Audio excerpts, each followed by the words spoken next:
Welcome to ZeroPage Homebrew, your best source for the newest Atari games. And boy, we have a new one for you today. We have a very special show. We're back from vacation.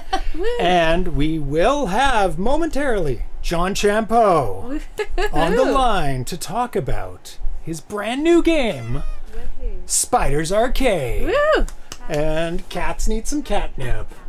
You want to give out the catnip? Yes, I will. Well, Get them well intro primed. the show. Yes. Yeah, Spider's Arcade. We're going to do an unboxing of Spider's Arcade plus 3 more new Champ Games Presents games. But you'll have to wait to find out which ones they are.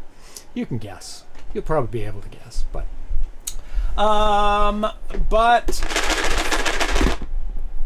there comes the cat. Thump, thump, thump, thump, thump, thump, thump.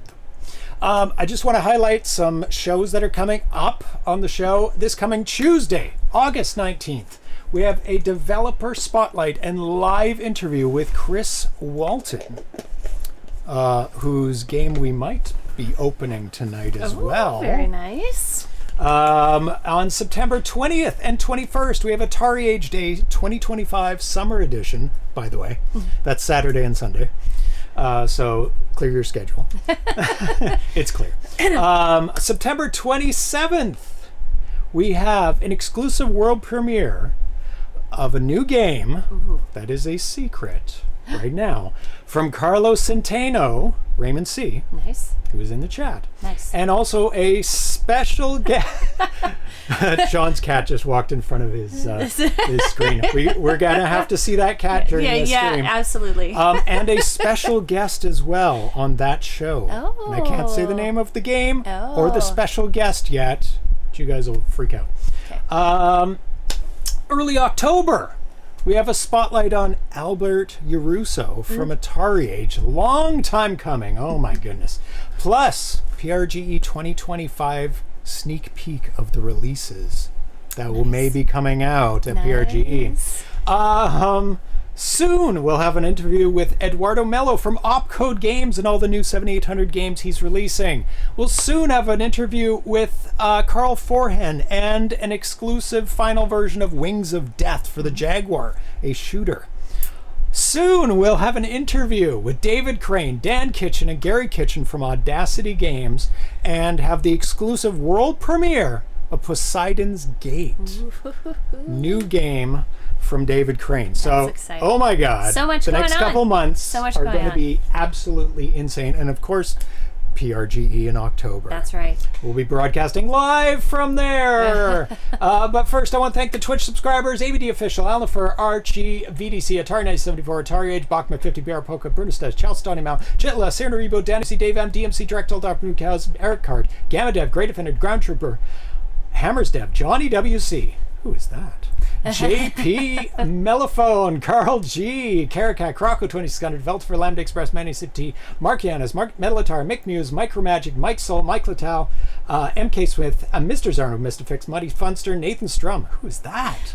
Nostalgic, Oleana Games, PM Jeter Jr., Coog, Renard Ghost, Repentless Fiji, Retro Homebrew, Revan Tooley, Rocky 2040, Salvage Bar, Smitty B, Spindly, Esmer, Super Loop, The Lost Cartridge, Tiki Dan K. Who is that? Yeah. T-Foes, Twinny, Vexer, X and X, Ken X, and also Very just before the show, nice. Miss Command subscribed, Mark Zilla subscribed, Raymond C subscribed, Carlos, who's that? BR Pokup subscribed, and S Ramirez Yay. subscribed as well. Oh my God, the support! Thank you Yay. so much. Thank you. Who has commented that he's being twinsies with you today? He also has his Tutankhamun shirt on while he's watching the stream. Who is that? S. Ramirez. S. Ramirez. Yeah. Excellent. So we're glad to be back and broadcasting.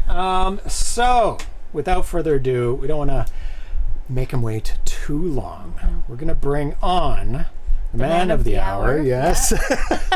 That was not rehearsed. No. A person who is a master of developing for the 2600, who has won immeasurable amounts of awards. Yes, we measure them in amounts, kilograms maybe now. And whose new game we're going to unbox today and play, Spider's Arcade. I'd like to bring on the show John Champeau. Yay! Welcome, John. Welcome. Hi. How's it going, James? Hi, Tanya. Good to see you guys. Good to see you again. as well. I'm just going to turn you down here. Welcome back. Welcome. Friend of the show. Yeah. Been on so many times I can't count as well. Yeah. It's been a while, though. I don't know. I don't remember the last time I was on, to be honest with you. It might have been for Spider's Arcade when we did the world premiere. I think so. Yes. That would have been in December, I think, maybe. Yeah, sometime. So I was trying to sneak it in for those awards. That's right. Just the under Whip the wire. Awards. Yeah, December 31st. So. That's right. Yeah, you usurped my plans for New Year's, and you said I have to come on and get interviewed and release Spider's Arcade to get under the wire. Exactly. And wear a New Year's Eve hat. No kitty. Right. Oh, there's the cat, as promised. Cat butt. Yeah, there we go. Oh, great kitty. Everybody's got a great kitty. They do love being on stream, don't they, cats? They love being on stream. Yeah. So welcome, John. Very, very excited to have you here. I've got a whole page of questions for you, actually 2 sides. Oh, wow. Okay. So I'm ready. We're going to keep you up late. No. We'll whip through them. Yeah, it is already past my bedtime, but I did take a nap today, so I should be fine. You did prepare. Excellent. Yes. So let's take a look at the box, because that's what we're here to see. Yes, a box. The printing materials came in about maybe a month ago, and Dave Dries did the artwork on this. He outdid himself. It was a wonderful concept he came up with. It was like a 50s sci-fi vibe, and Nathan put together the layout and everything, and assisted Dave as well with some suggestions. So I think it's pretty cool. I actually was going to make a T-shirt this year for PRGE, but I might have to make one for Spider's Arcade since the artwork's so cool. So I think that's a really good one to make a T-shirt. Especially it's around Halloween too, so it's a perfect timing to kind of see. There you go. So let me get the cat cam going here so we can take a look at these boxes. 1 second. So we have Spider's Arcade in the box, plus a couple other ones that we're going to take a look at in a bit. So let's take a look at this box here. So let's pretend I didn't pull that out. Oh my goodness! Spider's Arcade! There we go! And I'll just give you a sneak preview of the other 3. Just the covers here. Boom! Lucky Chase! Very nice. And Tomahawk 777. But we'll save those for after. We'll take a look at those after. So let me put those away. Oh, okay. And Spider's Arcade, let's take a look at this up close. Let's hope it works. That's always the thing. I think there's only been one time that a game has not worked when somebody has shipped it to me and I plugged it in. So let's not make it a second time. Yeah. So gorgeous colors. The green and purple. Perfect contrast. So nice. Yeah, really nice. Perfect vibe, yes. Yeah, very Halloween-y. Yeah, I was going to say that, yeah. And I always love the screenshots that you put on the back of it. Let's see, where's my mouse? So the credits for this, Dave Dries did the artwork, and who did the box layout? Was it Nathan? That's Nathan. Yeah, Nathan. Yeah, he does all of the box layouts for us. So and manual layout and the actual label itself and the poster too. So we try to follow a template, but nothing too strict. We give the artists their freedom to do what they want, but just so logos are lined up properly and everything has that Champ Games vibe to it when you pick it up. So that's right. And this is Champ Games 217. Oh my god, I didn't know you had released that many games.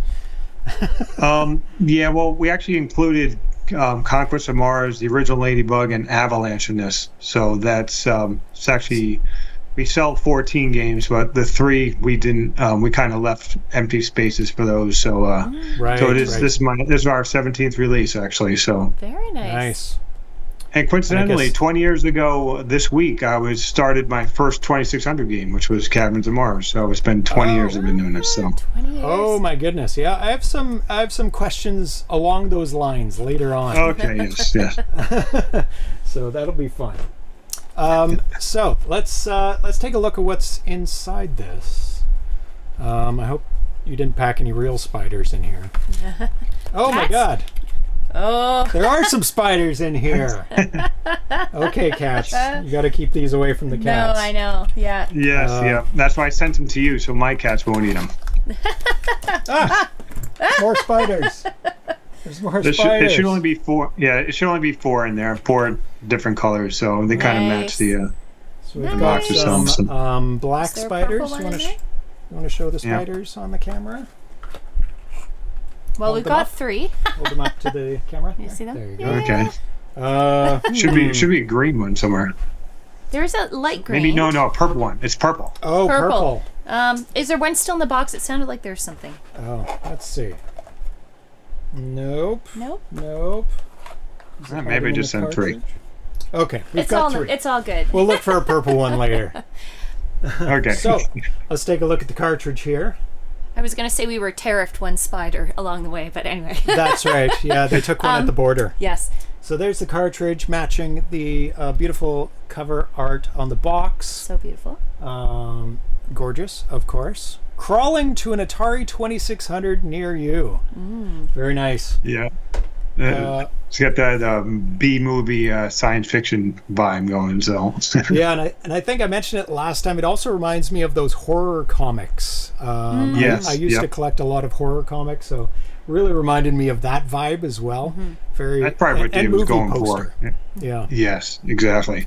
So we've got the manual here with the same beautiful cover. So code and design, John Champeau. Art and graphics, Nathan Strum. Hey, Nathan Strum. Hey, Nathan. Just popped in to say hi. Music and sound effects. Doing some more sound effects and music. That's this awesome. is me. Yep. And Pat Brady with additional sound. Yes. Yeah. He helped with. I should remember what sound it was. It's the sound that the spider makes on the intro when he's coming in. So I couldn't get it down, so he helped with that. So thanks, Pat.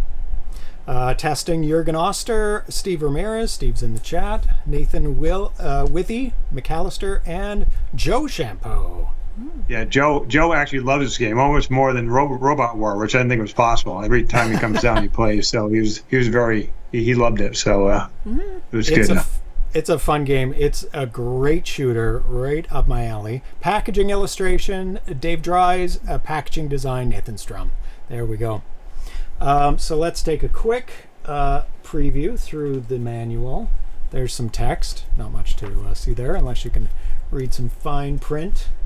A nice switches, very nice. A nice grid there to tell you points and information about different game settings. Skill levels. Yep. Pictures of the enemies. Good explanation of everything that goes on in the game. All the different stuff in the game. And we'll get into a bit of that. Yeah, the boring high score stuff. Exactly. Yeah. And you also get, you have to zoom out a bit on this one, beautiful poster of that cover. There you go. Does anybody in the chat hang up the posters that come with these, or do you put them back in the box? I'm out of wall space, so I wouldn't be able to hang any of these up. Every square inch of our wall is completely covered. That's very true. Yeah. Yeah. Gorgeous, gorgeous, gorgeous. So,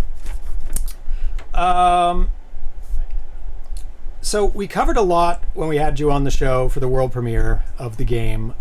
Did a bit of gameplay, played the game, talked about the game. But for the people who weren't here, can you give a little background on the choice of this game to port? Sure. And a quick rundown on how to play it, and we will pop it in as well. Wonderful. Okay. Yeah. So just as I said last time, Spiders Arcade. Well, Spiders is actually the name of the game. We just put the arcade on there because there was a that Well, it's pretty standard for you prototype to add arcade to it now, right? Yeah, typically we do that if it's already an existing port of it for the Atari. And so when we started development, it was called Spiders, but I think halfway through development, they discovered a prototype that was made back in the 80s for this. So that's when we added the arcade moniker to distinguish it from that. So I don't think the prototype's that good, but I guess for 40 years ago, it wasn't too bad. Yeah. But anyway, so Spiders just happened to be at one of the local arcades that we have here in town. I actually live in the same town that I first played Spiders at. Actually, I just went and picked up a chocolate chip cookie at the place that used to be the arcade, nice. 2 hours ago. So, very nice. Yeah, so it's funny, and it's like every time I walk through my hometown here, I mark the areas where I played. Well, that's where I first played Tempest. That's where I first played Pac-Man. And this is where I always played Spiders on the way home from school. So anyway, back then we didn't have the. Okay, kids, you're gonna not believe this, but at one point there was no internet. So if you played a game at your local arcade, you didn't realize that it was obscure until 20 years later when people tell you that. I never heard of that game, or stuff like that. So. Anyway, so I never saw it again, to be honest with you. So I hadn't played it again until MAME came along and brought back all our memories. And that's when, I think it's actually very well suited to the Atari itself, using the playfield graphics for the web, and then the just the separation of the enemies and being a vertical shooter. It really fits in well with the limitations of the Atari. So it was a no-brainer. I was just trying to convince Nathan that it was worth doing. So he wasn't a big fan, and to his point, the arcade game can be a little monotonous and a little difficult to get into because there's like long pauses in between levels and stuff like that. So anyway, I tried to address all that. You can press the button and skip through that kind of stuff, and just made the game a little more exciting. At least he actually likes it. So there was I certainly accomplished it. Eh? Yes, exactly. That's happened with a number of games. You've said like, Nathan doesn't like this game, and then by the end he's like, oh, he really likes it now. Yeah, well, that's what we try to do. Is I know there's people out there that try to port things exactly one for one, and certainly we always try to capture the spirit of the game, and then play to the 2600 strengths, and then also make the game more. As we all know, these games, when they were made for the arcade, were made to take your money, and that's just really their goal, is to try to have you play the game, lose your money, spend some more. So we try to just again keep the spirit of it, but make the game maybe a little more enjoyable, so people can actually want to play it. So so anyway, that's what we do with Spiders, and that's about it. There we go. Now we have sound. Okay, so no one heard all that? Do I need to repeat it? So anyway, back in the 70s. Sorry, yeah. When I was born, exactly. They didn't have game sound. It's all good. Okay. Well, I did the game sound, so you probably don't want to hear it anyway. So. Is Tiny playing right now? Yeah. So it did move. Okay, I guess that is good. Just 1 second. There we go. Now we don't need to hear it. Check. Siblings. Okay. I think we're good. Siblings. Test 1, 2. So Spiders, like you said, Spiders is, now that you've realized it, is quite an obscure game, at least in the arcades. And I did look it up. It doesn't seem like in the arcade cabinet database, it doesn't really list it as like super obscure, but I guess quite obscure in relation to other games, at least. Absolutely, yes. So, and it was a good opportunity for me to make a pure shooter too. So it was good. Yeah, and so it's pretty much like a new game for most people playing it. So what has the reaction been from people who've played it now that it's been out as demo, and even people have bought it as a ROM? Yeah, the reaction has been very, very, very good. there's been many people that have when they saw it say, hey, I remember this game, or they've complimented the choice on bringing an obscure game, because that's also something we really enjoy doing, whether it's a Zookeeper or Mappy, or a game that maybe wasn't as popular as like Pac-Man or Galaga or whatever, to give that game a spotlight, and let people enjoy it for the same way we enjoyed it. So for that, it's been very positive. And then the people that have played it for the first time, I mean, it's an intense shooter. So once you actually get into it, I think it's pretty easy to enjoy. So so far it's been the reaction's been very, very good. So yeah, so people that like shooters are gonna love this game. It's basically just shoot everything. Shooter. Shoot a little bit. Absolutely everything. There's some twists here and there on how to recover things and get back things. But there's definitely some strategy involved too. Yes, there's some strategy involved with the web and how you can't shoot through things, and just how the level progresses. It's not like Galaga or something like that. So I think it takes it one step further with you don't want things to pass you as well with the spider belt. So there's definitely some skill involved, and it becomes more apparent as the game progresses, where you have to make decisions about what to shoot when to let spider go by, and because you're balancing many things, and you try not to get killed. You're not trying to let too many pass you. You don't want the web to get too out of hand, or else you're really going to be in trouble. So it's quite a frantic battle that you're in, for sure. Yeah, it's got that good game design of risk versus reward. Yes. And what to go after and what to not go after, and it gets challenging fairly quickly. It's got a nice ramp up. And how close did you follow the arcade for the, say, arcade level setting in terms of difficulty? Yeah, I would say for this one, what we did is typically I like to have standard or advanced be match the arcade. In this case, since the game is fairly challenging in the arcade, when that's the case, I usually choose advanced to be the arcade version, because I want, like I said, I want it to be accessible for new players.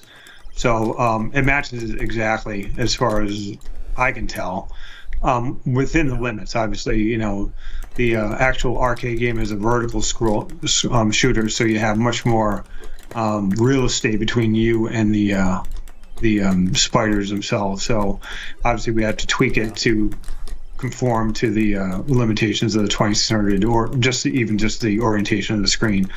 But we find that standard, like a lot of the complaints or things that make it more difficult than a normal game, is that if you get killed right at the end of the level, you have to repeat the entire level in the arcade.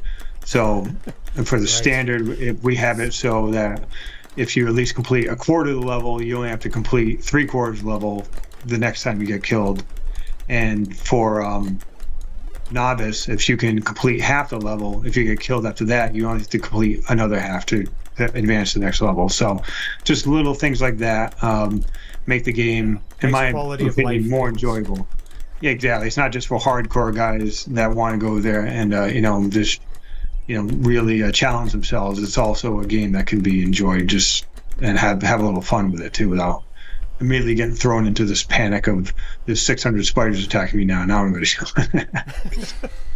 Yeah, and it's great to have all the different difficulty levels, so you can practice and ramp up to the arcade level of play.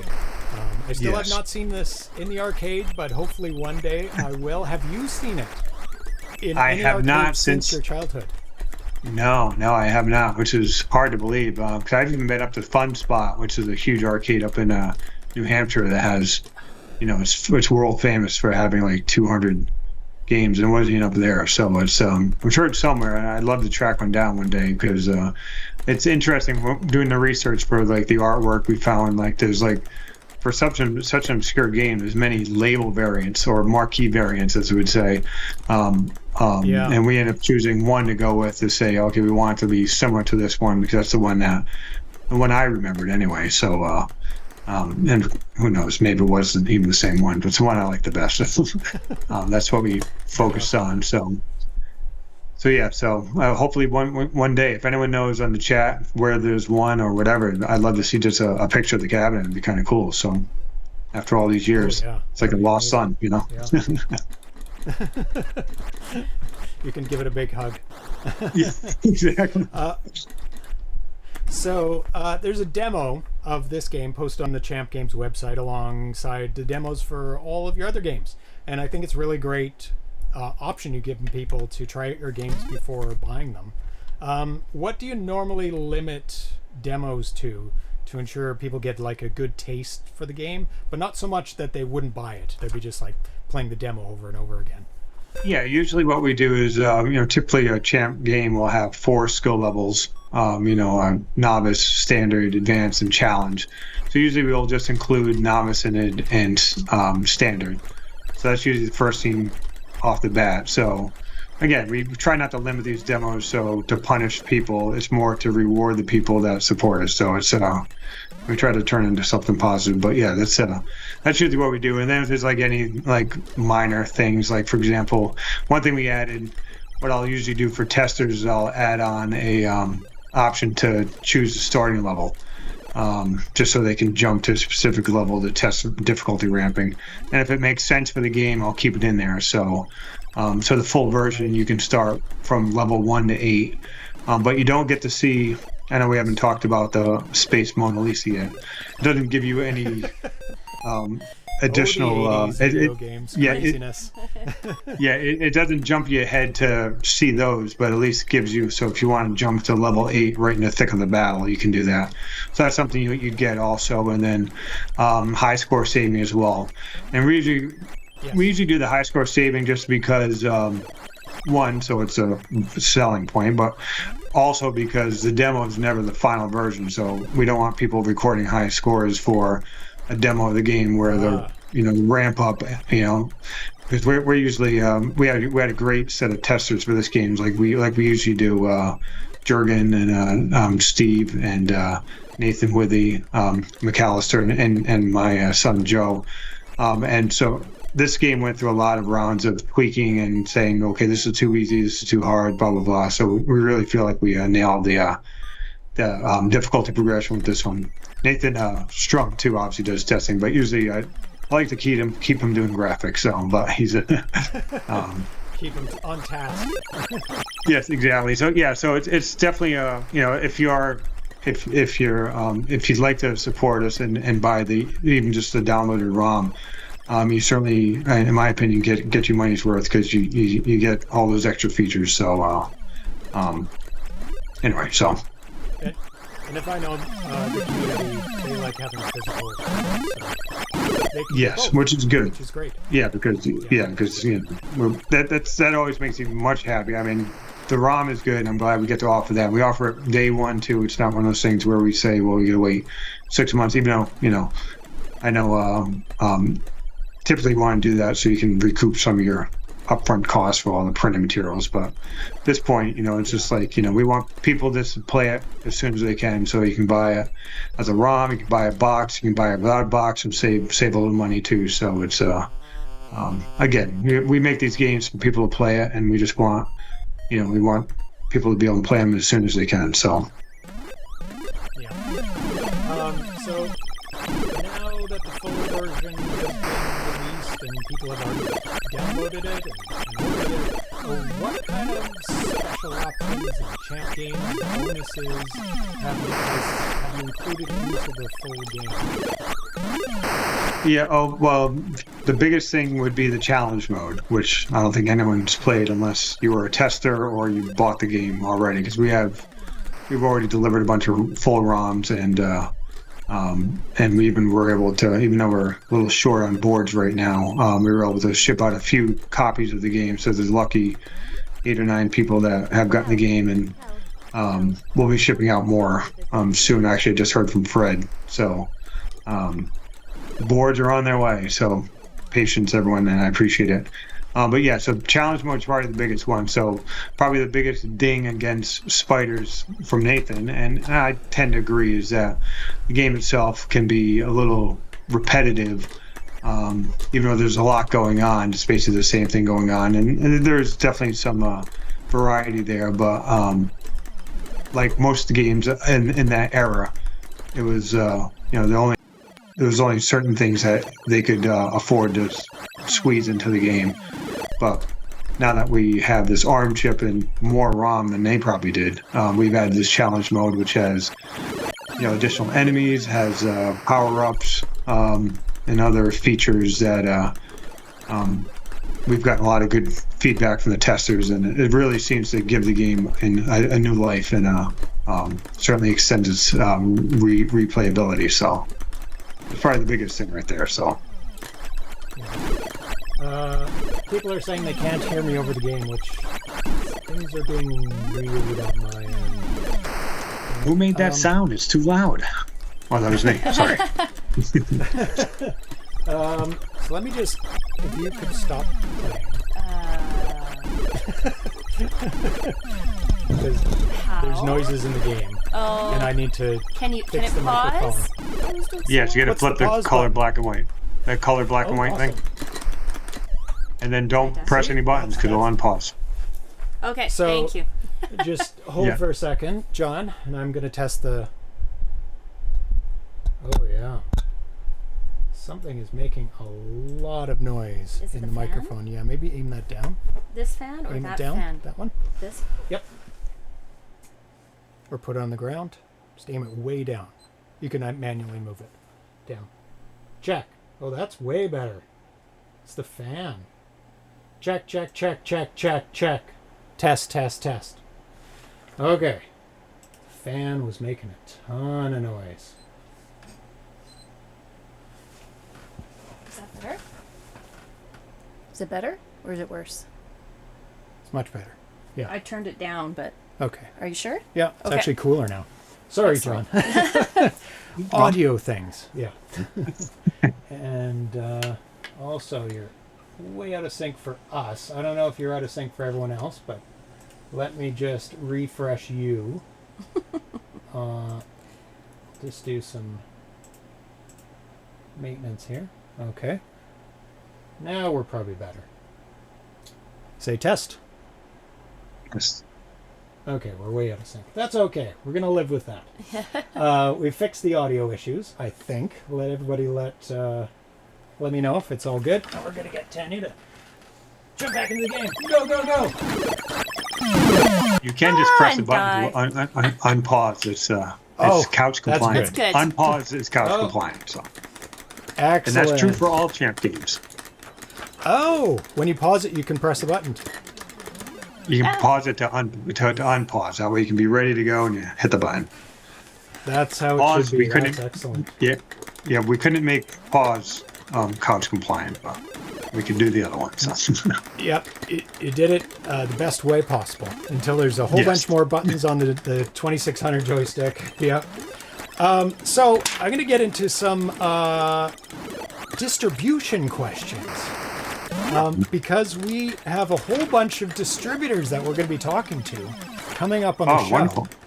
Okay. And so I think people would be really interested in all the answers the different people are going to be giving. So we're going to be talking with Atari Age, Opcode Games, Audacity, Songbird, a whole bunch Songbird. of people. Carl, yes, Carl at Songbird. Yeah, Yes. Carl. Yep. He was my neighbor at PRGE last year. So. Oh, nice. Hey, it's a good neighbor to have. He was across the Yeah. way from you, right? Yep. Exactly. Yep. So next year will be the 30th anniversary of Champ Games producing games. Is it really? Yep, starting with MS-DOS game Champ Kong. So do you have anything planned for the 30th anniversary of Champ Games? Yes, I'd like to take this opportunity to announce my retirement. No, I shouldn't have reminded you. Yeah, I didn't know it was that long. And now you got me thinking. Yeah, you'll have to come up with something, a big cake or at minimum. Yeah, something. Yeah. No, hopefully for the 30th, I'd like to finally release Mountain Raider, which I know I've talked about.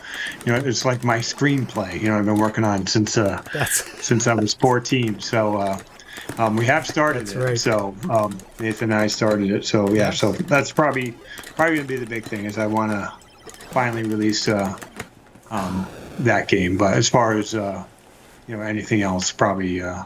Be business as usual, unfortunately. So, I think it's going to be the Mountain Raider game. Yeah. I think it would be a perfect to release because I know we talked about it on another show. It was a game you designed as a kid and sent it in to Atari saying, "Hey, here's my game. Will you hire me?" And they went, and they lied to me. No. It was a good idea, though. I thought so. Yeah, we'll see how good of it I have. Tweaked the idea a little bit. I still have the original designs that I typed up on my Smith Corona. So at least we're trying to stay true to the spirit of the game, and then obviously work within the limitations of the 2600, and of course, just do things that will make the game a little bit more enjoyable. So. You've gained some knowledge over those years, and you're able to make the game a little bit better. Yes, exactly. But it's still going to retain the same flavor of the same object of what the game was, which is basically, you can imagine it's basically Indiana Jones in space. You're the Mountain Raider. That's kind of, I must come up with the idea when I was into Scramble, and Raiders Lost Ark had just come out. That's where we came up with the name. So that's basically what it is. And it's a game where half the time you're in space flying a ship, and then you land, and then you're kind of like the Indiana Jones guy actually getting treasures. So it's a combo game like that. So it'll be exciting. Sounds good. I promise. Yes. So now that Champ Games has been doing physical distribution of your own Atari 2600 games for 3 years, how have you found the transition and experience of doing that? I'm sure there's highs and lows. Has it really been 3 years? I'd like to take this opportunity to announce my. So it's been going great then. I'm sure. Yeah, I'm sure there's highs and lows in it. Yeah. Yeah, it's a little bit of a struggle, to be honest with you guys, because there's just a lot of distribution issues, whether it's tariffs or it takes a lot to pull a game together physically as opposed to just developing it. I can be on an island as long as I have a computer and I can a compiler. That's all I need, and then I can hand it off to someone to publish. Instead from here, there's so much other maintenance that has to be done, whether it's not even just the physical aspect of it, but also the promotion, whether it's updating websites and Facebook and stuff like that, which I enjoy doing, but it's quite a time-consuming job for sure. So, and I find myself programming less than I'd like to be, which is probably the most annoying part, because that's really my strength, is making games. But I do enjoy the publishing aspect, and certainly this is a perfect opportunity to thank Nathan Strum, because honestly, without him, I would not have published ever. I would not have made it this far for sure. So thank you, Nathan. Thank you. Yeah. So certainly it was a great. I think we make a great team making games, because I program, he does graphics, and then when it comes to publishing, his expertise in the art field, and just his knowledge of Adobe and all the other stuff that we need to actually pull this stuff together is invaluable. And without it, none of this would be possible, and certainly all the contributions from the artists themselves. So it has been challenging. Even like shells. Al and I and Fred were trying to get shells from China, and all of a sudden there's tariffs, right. And that took like 3 months to sort out, and now there's issues with boards, because Al had his last chance sale. It's like Fred has to make him 10,000 boards. I feel bad for Fred, because he's like stretched thin, and there's only one resource for these boards, so it's like there's only so much he can do. So, but he's been great, keeping things moving, and like I said, we all work together, and eventually, I'm hoping it gets easier as time goes on, for sure. So we're doing whatever we can on our end, whether it's investing in stuff up front, whatever we can do to make our job easier, because I certainly like to keep things going, because there really is no substitute for the physical product. Writing the game is fun, of course, and getting to play the game, but in this digital world, I think having that tangible aspect of what we grew up with, at least what I grew up with, is those are the memories that I carry with me as well. It's not just playing Scramble or playing Asteroids or whatever. It's like I remember getting the Asteroids cartridge or going to the local shop to actually play Scramble, stuff like that. So anyway, so we know how important it is. Yes. Yeah, something very special about having that cartridge, plugging it into an actual console from the 70s and turning it on, and magic comes on the screen. Like this magic right absolutely. Here.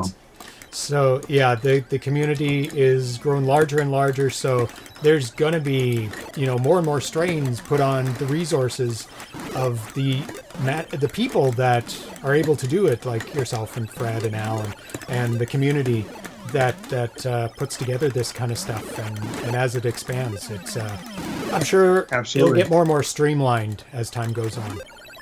Yeah, that's what we're shooting for. Certainly it's much more streamlined now than it was 3 years ago. Again, it's really just bottlenecks for parts and stuff like that. It's really holding us back now. But we're working all together to make that easier. So I'm confident that it will get better. So it just has to. It better. Hopefully it doesn't get worse. So the digital, you distribute digital versions of the games. You sell alongside the physical versions. Not all distributors do this. Either they're not set up for it, or they, just like South American distributors, they refuse to do this because out of fear of piracy, because it's rampant down there. So what's your philosophy behind selling Champ Games binaries? And do you have any fears of people sharing them or piracy? So why did you decide to sell the ROMs? Yeah, well, I decided to sell the ROMs before the physical versions. So Champ Games itself, the store was formed and the website was specifically to sell digital copies. I'd worked with Al, and Al had plans to do it, but for one reason or another, it just wasn't happening. So I spoke with Al about it and told him, hey, I'm going to take on this venture myself, which we did, and there were growing pains, but that was our way. It was basically just to meet the demand. There was people that I try to stay focused to our mission, which is basically to make games for people to play. And that doesn't have to be on a cartridge, even though that's the way I prefer it. There's other people that, for whatever reason, can't do that. They don't have a system. Certainly before the Plus systems were released, it's hard to tell someone, hey, just go into your grandmother's attic and dig up this thing. Go try to find a switch box. Go pick up a 6,000-pound, 32-inch Zenith somewhere. Then get an upscaler, turn off your smoothing on your television, and do this. Yeah. Exactly. And by the way, it might not work anyway. So, exactly. it was definitely a hard sell. So, and it's people that just physically, it's like you guys said, you don't even have a spot in your wall.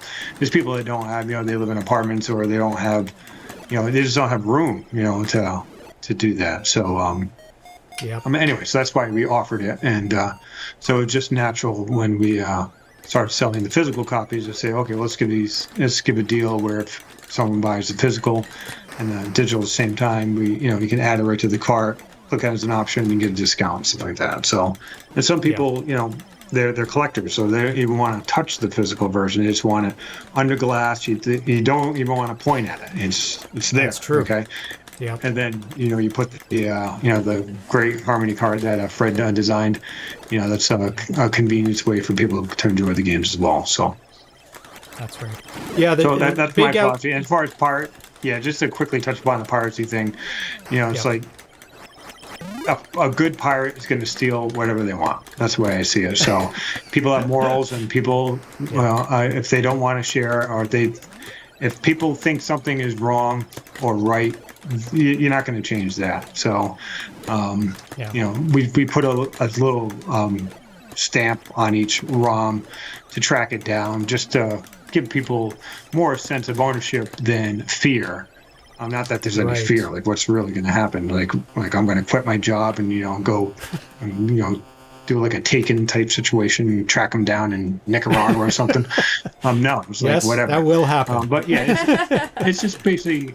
Yeah, it's basically just there. Just people want to pirate it and sell it, and there's really nothing we can do about it. I'm sure full versions of all our games are out there somewhere, and if people want to track those down and not support us, and they weren't going to support us anyway. So that's the way I see it. So no money lost there if people are downloading. Yeah, and I'm stuff. Hopefully it's not coming from a high ground. Believe me, back in the day I used to pirate some software here and there. I've stopped doing it, but we've all done it at least once to say, I guess I really can't afford this. It's either this or ramen noodles for dinner. So I'm not proud of that ramen noodles either, and Spider's Arcade. That's what I say. Exactly.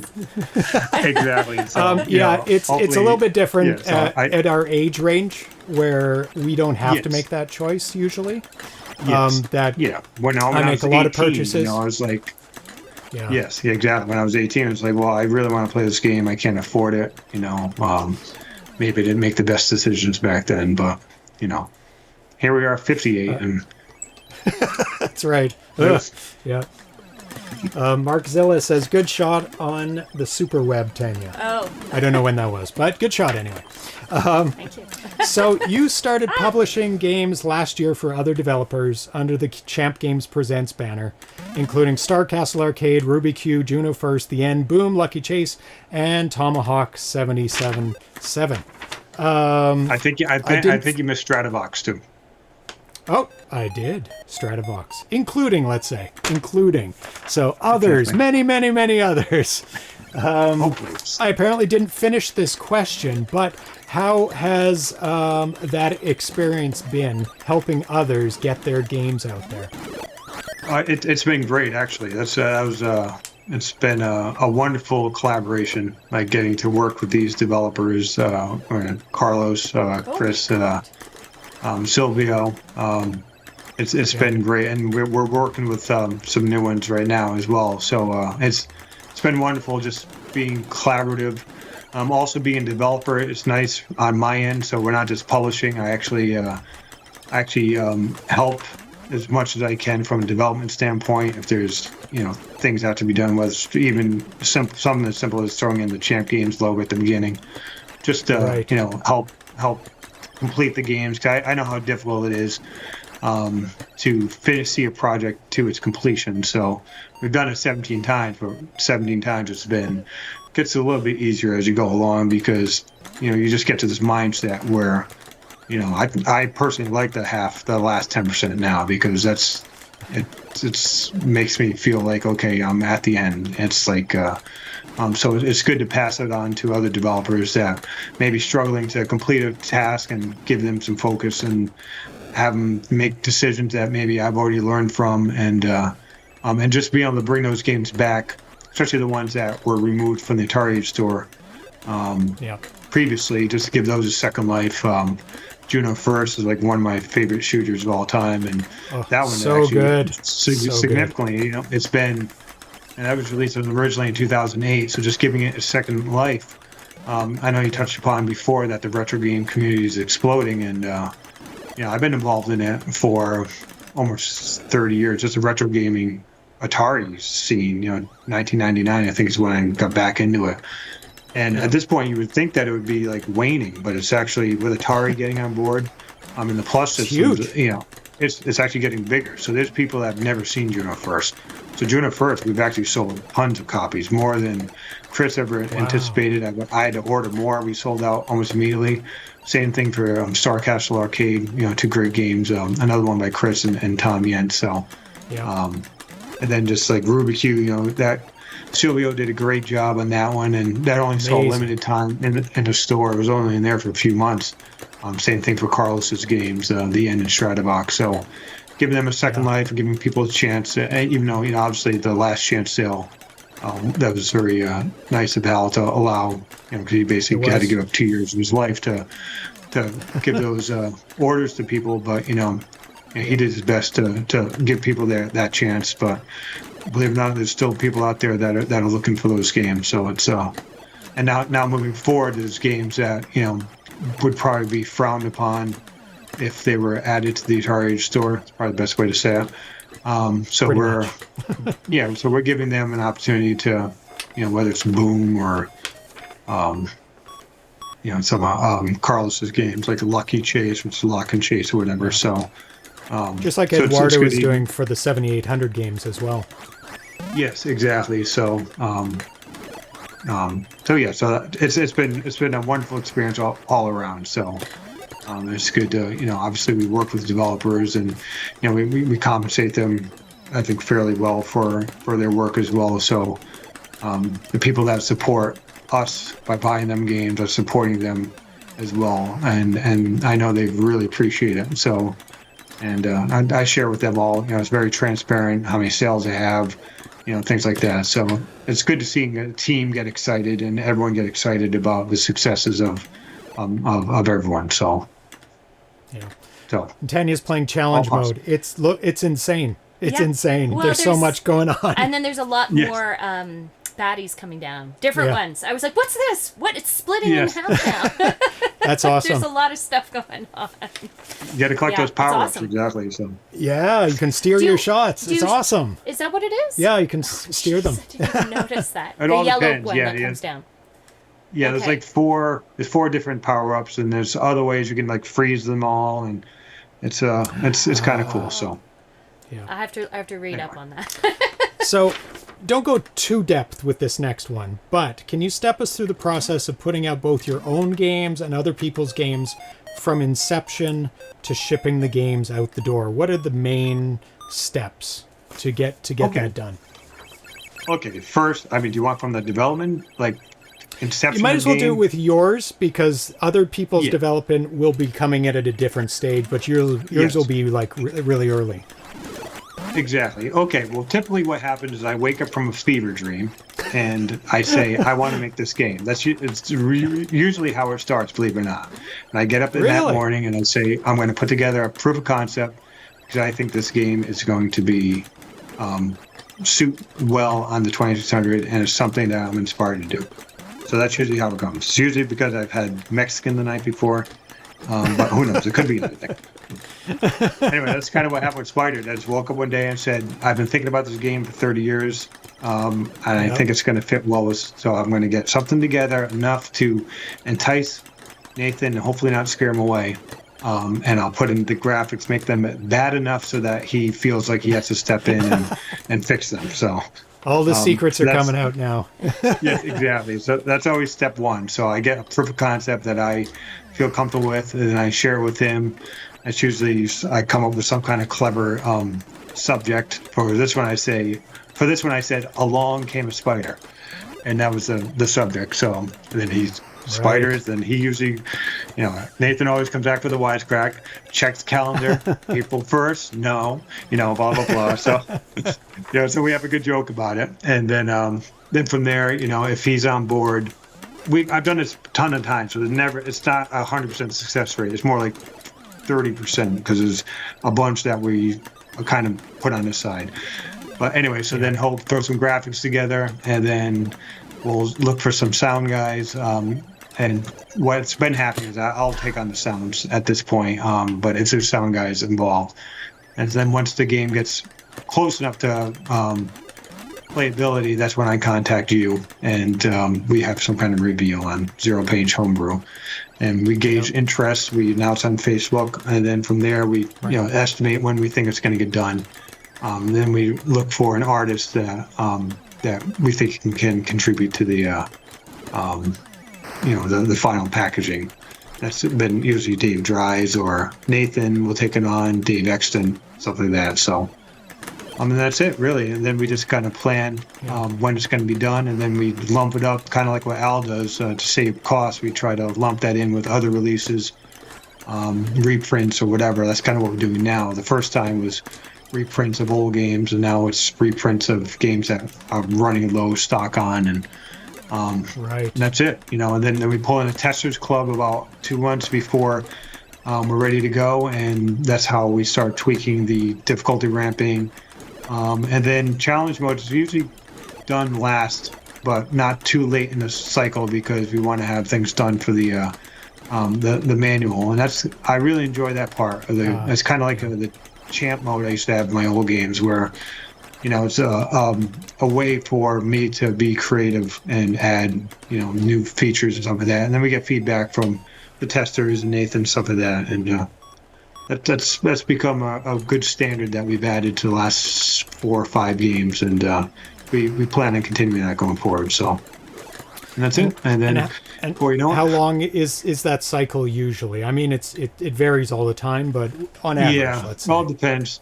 Yeah, like Spiders, I even forgot when we started it. Like Spiders has been a full 1.5 years, but a lot of times I'll start a game and then, okay, well now I got to finish Tuning Com because that's for PRGE, so then I don't even touch it for, 6, 7, 8 months, and then I ramp up right before December, so we get eligible for the WHIP awards. And then I take another few months off, and then, and then we finish the game, and then we start juggling other projects, and because I'll get bored trying to finish something just like anything else. It's like gets monotonous or whatever, and then I need to come up with the next game and keep the ball rolling. So we'll do another proof of concept and get that going, and, do a little juggling act there. So usually I'd say like 1.5 years total. From the time I started to the time that we're actually selling it. So, because then there's the whole printing process where, once we get all the printed materials done and then Nathan puts them all in a layout, then we have to get 9 or 10, 11 or 12 games together, a lot of reprints. So we hit a certain item count or threshold so the cost, we keep the cost, and then that all goes to the printer, and then it's a month later I get the printed material. So.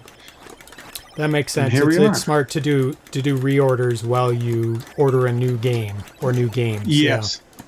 Yeah. Yep, exactly. So we are planning on doing another reorder in September for the PRGE game. So this will be the first time. We just did this one in July, so it's going to be fairly close. This other one, but we have 4 or 5 new games being released at PRGE. Maybe just 3 now. I'm kind of running out of time on one game, but. It's going to be at least 3, and then we have a lot of reorders that we need to do that we didn't do the first time around to hit basically we tried to hit like 1,000. Sounds like a lot, but if you have 15 or 10, 15 games, that's, and the new games we usually order a couple hundred just so we have them in stock. So it's like usually 9 or 10 games. So yeah. That's it. So we have a question from the chat. Pseudographics asks, this goes back a little bit, a couple questions ago. Have you noticed any uplift in orders now that the Plus consoles support your games? Yes, actually, we had posted. I've been working with Razord. It's Chris Smith is his name. He's been wonderful, adding support to the Plus system. So I sent him a bunch of cartridges, and I've been doing testing. I have a 2600 plus, 700 plus. So we've been going back and forth a few months, and at one point he figured out how to get the games running. That's awesome. And then, so basically it's, we need the actual ROMs of any variations that have been sent because it uses the MD5 to identify and the small bits of code that, identifying code that needs to be merged in with the ROM that it runs. But anyway, so long and short of it is that when we made that announcement, we did see July was a fairly busy month, and that was on the heels of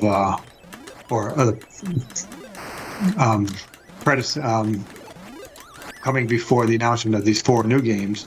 Plus, we had 6 games that were out of stock because we ran out of printed materials, for them, because we underestimated how many sales we get. Specifically, like Juno First and Starcastle, we're like, okay, well, these are 16, 17-year-old games. We're not going to sell 50 copies of these, and we sold 50 copies in 3 months, which doesn't sound like a lot, but it actually is a lot for a game that whole. So then we're like, okay, now we're out of June 1st until the next print, and now we put it back in, and we just sold 25 more copies. So it's like, okay, now I got to order 50 more. It's a good problem to have, and Chris is very pleased with that. The same thing with Starcastle. We immediately sold a bunch. We were out of Galagons. We were out of Gorfs. Those are all All amazing But anyway, games. so yeah, so the Plus system has definitely been a boost. You know, we're a big fan of that. We work with Ben. You know, I've worked with Matt at Atari, so we're really we still recommend a real system to play the games on. Specifically because, you know, things like the Atari box and Save Key and Quad Atari aren't supported. Right. We hope they will be someday, but certainly for the full experience, we recommend that. But we understand that, like I said, going up to grandma's attic and pulling that thing down and getting a real system to work and modded and playing on a real a modern TV is a challenge for people. So, you know, we're all for letting your games work on the Plus system. So. Yeah, so yeah, like you said, it's 2600 Plus is for those people who don't have that opportunity or have the systems, and it's you have a really good proof of concept case for that. It is important that there's accessibility to play these games on real hardware and real cartridges. That's really great to hear. Actually, absolutely, yeah. Like when we're at the PRGE or when I was at the Long Island Gaming Expo, or even when I went down to the Music City Multicon back in Nashville a couple of years ago, you get people walking by. This is great. How do I play? It's like, oh, you know, you got to go dig up an Atari at a rummage sale or go on eBay. You know, to just be able to hand them a 2600 Plus and say, look, you can get this thing for, you know, sometimes it's as cheap as $70 on Amazon, whatever. You hook it up to TV, that's it. You're done. You know, that's it comes with a new joystick. You can get new paddles with it and stuff like that. You know, it's and experience pretty close to what you would experience in a real system. You know, that's a win for everyone involved. So I think so. Oh yeah. So when let's go to the side of Champ Games Presents. When do you normally come in on a game? Do you seek out people? Do they come to you? How is that connection made? And at what point in the development of the game are you get them on board? Yeah, typically we've had Nathan's actually been a champion of that, reaching out to people, whether it was Chris for Juno first, or I may have reached out to Tom for Star Castle. But just games that, you know, we remember that we enjoyed particularly, or we think would fit in with the Champ Games, whatever, mission statement, for lack of a better word. Yeah, so, you know, a lot of the games, certainly we'd had to reach out. While the Champ Games Presents titles, those were already done. The original ones, the ones that we released last year, they were just ones that were removed from the Atari store. So that one, obviously, we reached out after development's done. So, and those were done with minimal changes, whether it's just adding the Champ Games logo to it, or I think that's really all that was done. So it's basically, well, let's just replicate this. You know, with Al's blessing, of course, we worked with the original people on the artwork, whether it was David Exton or other people that worked on. So we got their blessings as well. So this is nothing like, hey, we're just going to grab people's stuff and sell it. It's like, no, it's get the permission of Al, we get the permission of the developer, the permission of the art people, you know, and they're all, you know, compensated in one way or another, whether it's, you know, through royalties or whatever. So we feel good about what we do, and we give those games a much deserved second chance for the people that missed the last chance. Well, here's a second chance. So that's basically what it is. So, and as far as new games are concerned, you know, some of the games, again, they just happen to be ports that just, unless they get licensed, can't be released through Atari Age. So, you know, there's other opportunities or other publishers out there, but I think we offer some pretty good incentives to publish with Champ Games. And so, you know, people either reach out to us or we reach out to them if we know there's a project that's been maybe lamenting for a few years. Again, I think we're in a unique position where we're not just publishers, we can also developers. You know, Nathan can help with graphics, you know, so we can offer, like I said, incentives to actually finish a game, not just publish it. So to help them, whether it's, you know, not even beyond just like for Boom, for example. I know Chris Walton, you have him on next week. You know, he was, you know, there were some things that needed to be done to finish that game, and I completed it for him, and it wasn't a lot of work, but it was, you know, enough where, you know, he has his work and didn't have time to do it. So it was you know, an honor for me to get his code and actually complete that for him. And obviously 99% of it is all him. But, just those little final things where you're dotting the I's and crossing the T's, that's right. It's something that I'm glad that we can bring to the table for that. So. And you've got templates for boxes and manuals, and you've got experience making all this stuff. So it makes it easier for the developers, right? Absolutely, yeah. And from a publishing standpoint, Nathan, one thing we were adamant about when we started Champ Games Publishing is to make it easier for us to publish stuff. So, like I said, we have a template and we try to follow as close as possible. Again, we give free reign to the artists to do what they want, but eventually it all has to conform to some sort of structure, so it's easy for us to produce, easy for us to whatever, just bring to fruition. So some questions from the chat before I go on to my last question. Pseudographic asks, have you got any game development plans outside the 2600? No. I'd like to pretend that I do, but yeah. I would be very interested in getting into 8-bit and 5200 development, because 8-bit development is where I cut my teeth back when I was 14. That's when I started programming, even though it was in BASIC. That's kind of where I learned on my Atari 800. That's where I fell in love with programming and making games. So that would be a unique opportunity and certainly bring things full circle. And the 5200 is my favorite classic system of all time, at least the coolest one, I think. 2600 still is probably my favorite, but the 5200 I think was probably the coolest. I know a lot of people think it's whatever. There's been reams of novels written about how bad it was, but I always thought it was like the coolest thing ever. So the opportunity to develop a game, to develop a game, an 8-bit game that can work on both, that'd be really cool. So I'd like to do that someday. I probably won't ever do a 7800 game, mostly because there's just too many great 7800 developers out there, and I think it's very well represented. As far as that's concerned, 5200 is held down by one guy. So there's lots of room in the 5200 realm, and you get an opportunity to use analog joysticks, which is great. Yes. Yeah, which I think would be kind of cool. So, so if I ever do it, it would be for the 5200 and the 800 and the 800 or the 8-bit line of computers. So, but we'll see. Like I said, Nathan and I think last time I counted, we have 23 projects in one state or another. Even if it's just, hey, let's make that game. It's it's on a list somewhere. So, we have plenty to keep me busy. So. So you are taking life extension drugs so that you can get through that full list, right? Yeah, I'm actually trying to train my son Joey, who just got his first job. He's a software developer as well. So, Nice. And I actually talked to him on the plane ride out to Portland, because he came to the Portland Retro Game Expo, and I basically showed him how to actually develop a 20. He was so fascinated with, Dad, I cannot believe this is what you have to do to make a game of this thing. But he was fascinated by it, because it is fascinating. It's not like he's used to like using Scratch or whatever when he was a kid to make a game where it's all drag and drops. Like, no, you can't count cycles, but you can't count them there because it has to be here and that, blah blah blah. So it's he found it fascinating. So maybe I can hand it over to him someday.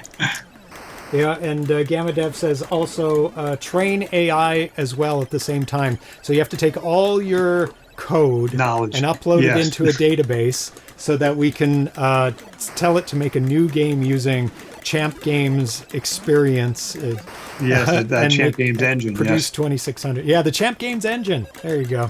Yeah. Nostalgic26 asks, what game would you like to see ported to the 2600, but you don't want to do it yourself? That's tough to say. I love porting games. Well, I must say, I do love it when someone else ports a game, like Draconian. I'm glad I didn't have to make that game. But Nathan did him. I mean, Daryl did an amazing job. Nathan did the graphics on it, but so games like that were Ruby Q, Aardvark, those games. Boulder Dash is one of my all-time favorites growing up, so having that done by Andrew and Tom was wonderful. So, so I would think, I can't think of anything. A lot of them are Atari properties, so I would have to get Atari's. I'd love to see a Major Havoc. I would actually want to do that one, so that's mine. Don't take it. Well, there's been some movement on Major Havoc in the forum, so if you search up on that, people are they're working on it for the 7800, but somebody's been working on it. I think it's 7800. Oh, that's good. Good, yeah, it's good just to see it come to the 2000 or 700. Anyway, yeah. But that'd be cool. Yeah. So no, I can't really think of anything, to be honest with you. Just I would just want to do it myself if I could even think of it. So. Right. Yeah. Yeah. If it's something you'd want to see, you would do it yourself. That makes sense. So, my kind of last question, but there's more related to the other boxes. How have you seen the homebrew game community evolve over the years since you've been developing games for the 2600, and where would you like to see it heading? Obviously, major changes recently with Atari stepping back into the arena, making hardware, releasing new games, re-releasing old games. But how do you feel about how it's evolved and where it's heading, or where it's at right now? Yeah, it's been quite a ride, to be honest with you. It has changed immensely, and actually I'm working with we haven't announced the game yet. Well, you know about it, but because you're privy to all the Yeah. inside info. But there's an original programmer from the early 2000s that he probably has better insight on this, because I've been involved with the growth of it, so it's been very organic for me. I'm one for progress and pushing the limits, and the bleeding edge is kind of what makes Champions what it is. Because that's what makes. I know I've said this. I don't want to sound like I'm repeating myself or a broken record, but I'm an engineer first. I love to explore what something might be able to do now and push what it may be able to do. I think that it's been very organic the way it's happened, but I'm actually very surprised that it's still going as strong as it is right now. But I think Atari's stepping into the realm, because you think, Champ Games, we've been around for 20 years, everyone would know about us, but it's a very, very small bubble that we live in, this homebrew community. It's getting bigger, it is. For sure. But once you get a player like Audacity Games and Dave Frayne and those guys coming on board, and all of a sudden, hey, I remember that guy. I remember Pitfall, and then visibility grows. I think they've really contributed to the growth of having the old timers. I call them old timers. They're like 5 years older than me, but OGs, original gamers. Exactly, the OGs, exactly, having them come to the convention and making amazing games too. Amazing. Yes, exactly. Yep, and then having Atari come on board and making those games accessible to people like I think that's really contributing to the scene as well. So I'd like to see the scene just basically continue where it's going, where it's a growth, and having people explore new ways to push the hardware. I think that's important to keep things fresh, because at some point people are gonna, you don't want to hit a boundary where, people stop seeing,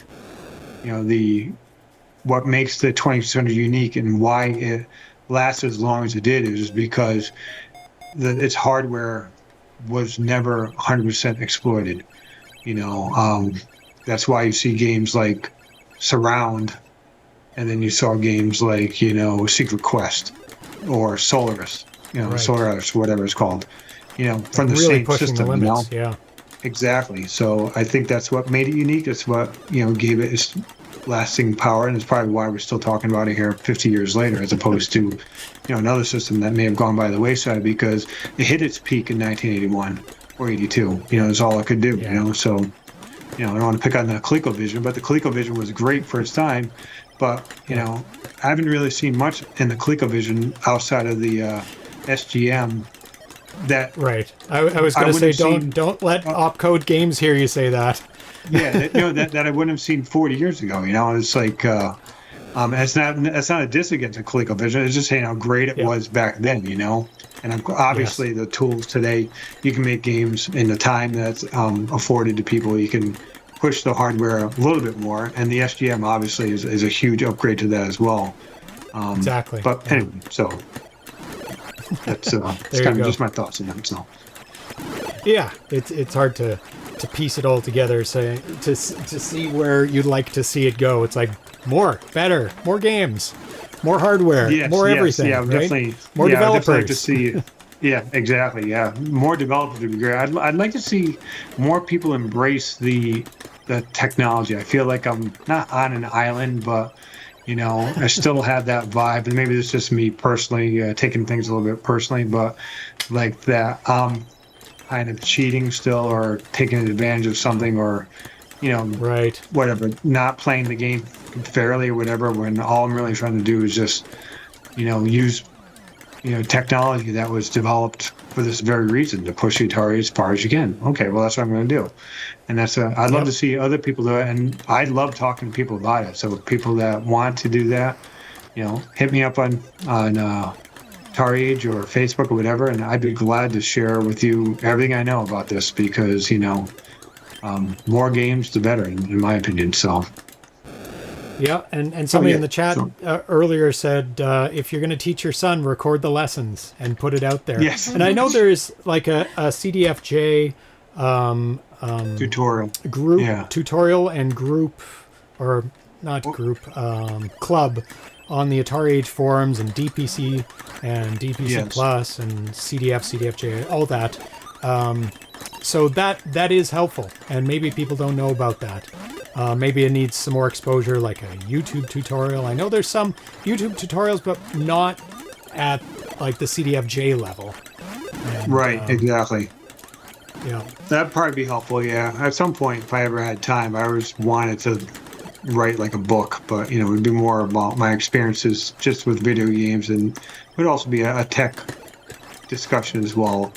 How and lead up to the point where what Champ Games has evolved to, because Champ Games, for all intents and purposes, kind of was born in my bedroom about 300 yards from where I'm sitting right now, back in like 1981. So it's that's kind of where the journey started. So it'd be interesting to I'd like to document it, just to for my own sanity and sake, and then maybe people could learn from it or get some entertainment out of it. So that would be super cool. I think that would be make for a very interesting book. And I always think of Champ Games as the Activision to the Atari, and Champ Games to the Atari Age, or the big third-party maker of 2600 games for the modern era.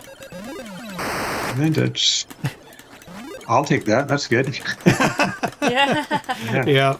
Because such high quality comes out of Champ Games, so it would be amazing to read a book about the decades of experience leading up to where it is now, or in the future. Yeah. Okay, so let's take a look at some other boxes and let you go to sleep, and Tanya can stop playing. Yeah, my hand's beginning to cramp up now. Yeah, so much fun though. It's quite. It's quite a challenging game. It's not one that you can rest. You can't like sit there and go, okay, I'm just going to chill out for a little bit. It's like constant barrage. So there's no quiet moments in this game. Yeah. It's just like spiders. So many spiders coming. As it should be. Yes. Okay, so let's do some taking a quick look, because these developers are going to be on the show. But I wanted to take this opportunity while you're here and while the games are here to just quickly look at them. First one is Boom. Very colorful, awesome artwork. Nathan Strum? Nathan Strum, yeah. Yep, it's got his handiwork all over it. Yeah. Yeah, it was it was a coincidence that both Boom and Spiders have a purple base. It was just double purple. This one doesn't have green, so it's a little bit different. So yeah. this is a game from Chris Walton, developer extraordinaire, absolutely incredible programmer. Juno First, one of my favorite shooters. And I did play testing on Boom. It's so much fun. So people who like Bomberman, I think are going to really like Boom. We'll take a quick look at the manual and cartridge. Usually the cartridge is exactly the same as the front cover. So Yeah, usually, yeah. So we'll take a look at it. I was going to put a bomb in there, but I don't think that would have gotten past customs. Little bomb. Yeah, is that going to be the new trend? A little miniature version of something in the game? That'd be cool. Exactly. Yeah. For Turbo, you could include little cars in it. Yeah. Yeah, exactly. We actually did talk about putting Matchbox cars, but I couldn't get the accountant to sign off on it. So. Yeah, it does increase the price, and keeping the prices low is important. There's the manual, always beautiful, glossy color manuals. And full explanations of how to play the game, which is super important. Because I know back in the day, some of the manuals were missing information, and you're like, that doesn't even make any sense. It's wrong. And I love that you give like very detailed credits to every single person that touched the game before it hit the shelves. So yeah, this is a Chris Walton game graphics, Nathan Strum. Additional development by John Champeau. Oh, okay. Yeah, I just added two things to it. One was the original design didn't have a way to use a detonator with one button. You had to use like the select switch. So I talked to Chris, and I came up with an idea where if you a quick tap will drop a bomb. If you hold it down, it'll detonate. So that's when you get the detonator. So. That was actually, we went back and forth on that one, and I think I added pause to it too. So very minor things, and then the Champ Games logo. So yeah, the detonation works really well. I'm glad that got added in. Here's the beautiful poster, gorgeous. There you go. Very bright and colorful. I love it. So I also added forward. We also added Quad Atari support, because if you want to use a second button, you can use a second button on a joystick. So. Just nice. Minor things to that.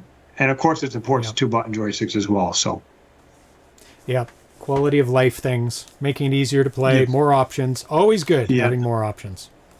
Next game, Lucky Chase by Carlos Centeno. Hopefully I'm saying his name right. I'll have to get it right before I have him on the show. So he'll be on the show next month. I'm very looking forward to that. For his reveal of his new game that is not named yet. I've been a beta tester on that. It is awesome. Oh my God, so much fun. Yeah, he's done a great job. Amazing version of Lock and Chase, a port of that called Lucky Chase. And in my notes I have Michael Thomason for doing the cover art. AI-generated cover art, which is interesting. How do you feel about that, John? Yes, well, I should note that originally Carlos had reached out to Good Deal Games to publish this. Same for Tomahawk. So a big thanks to Michael Thompson and Leonard Herman, who did the manual text. But basically, unfortunately, they couldn't produce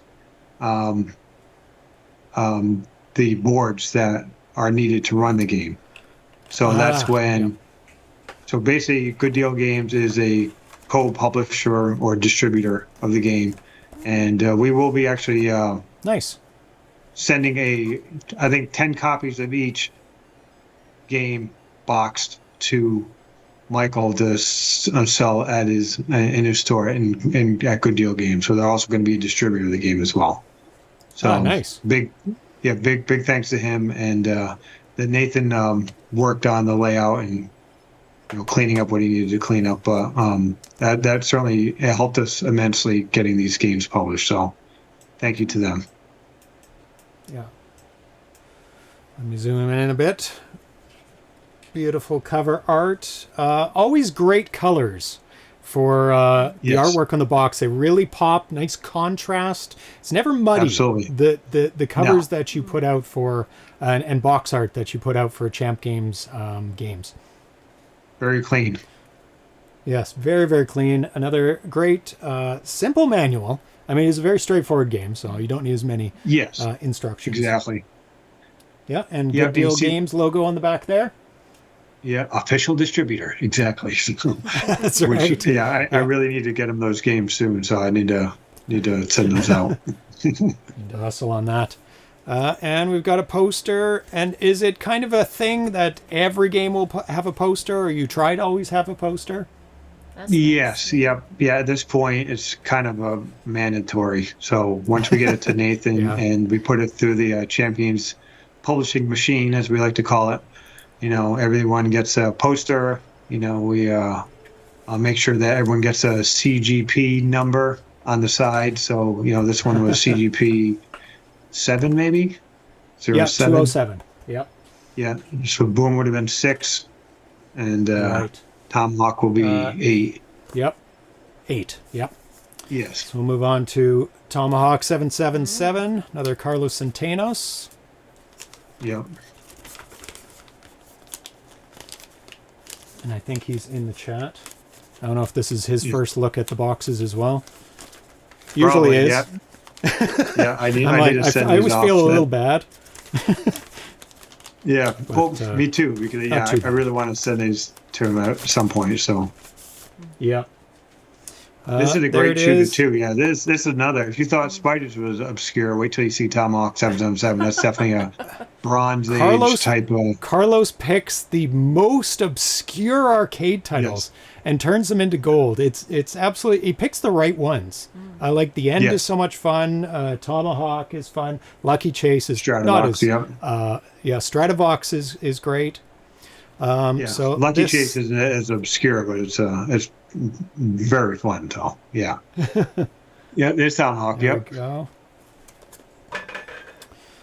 And you're a sub Again, shooting UFOs.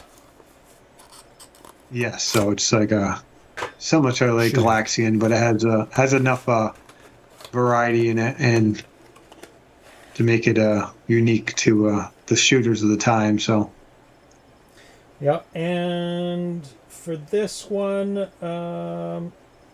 Michael Thomason did the cover art and packaging design as well. There's the artwork on the front of that. A nice UFO. yep, Being it's really destroyed cool. by Now. a ship. Yeah, very, very Yep. cool. Nope. Carlos is still in the Yeah, chat. again, Hey, big Carlos! yeah, big thanks to Michael again for working with us to get this published. So we appreciate it. Oh, yeah. It's a community effort. There's lots of Yes, people absolutely involved so. to put together that, people behind the scenes that aren't even in the credits that are doing like hardware stuff. Even the companies that I'm sure put together the boxes, like to produce the boxes and the posters. Even though they're exactly. Well, well paid to do it, but Yes, they exactly. play a role. certainly big thanks to Al too. Al worked hard to get us the shells too for the. So That's big right, thanks to yes. Al and the shells, and big thanks to Fred. Fred actually made a special board for these games. So these are all DPC Plus games.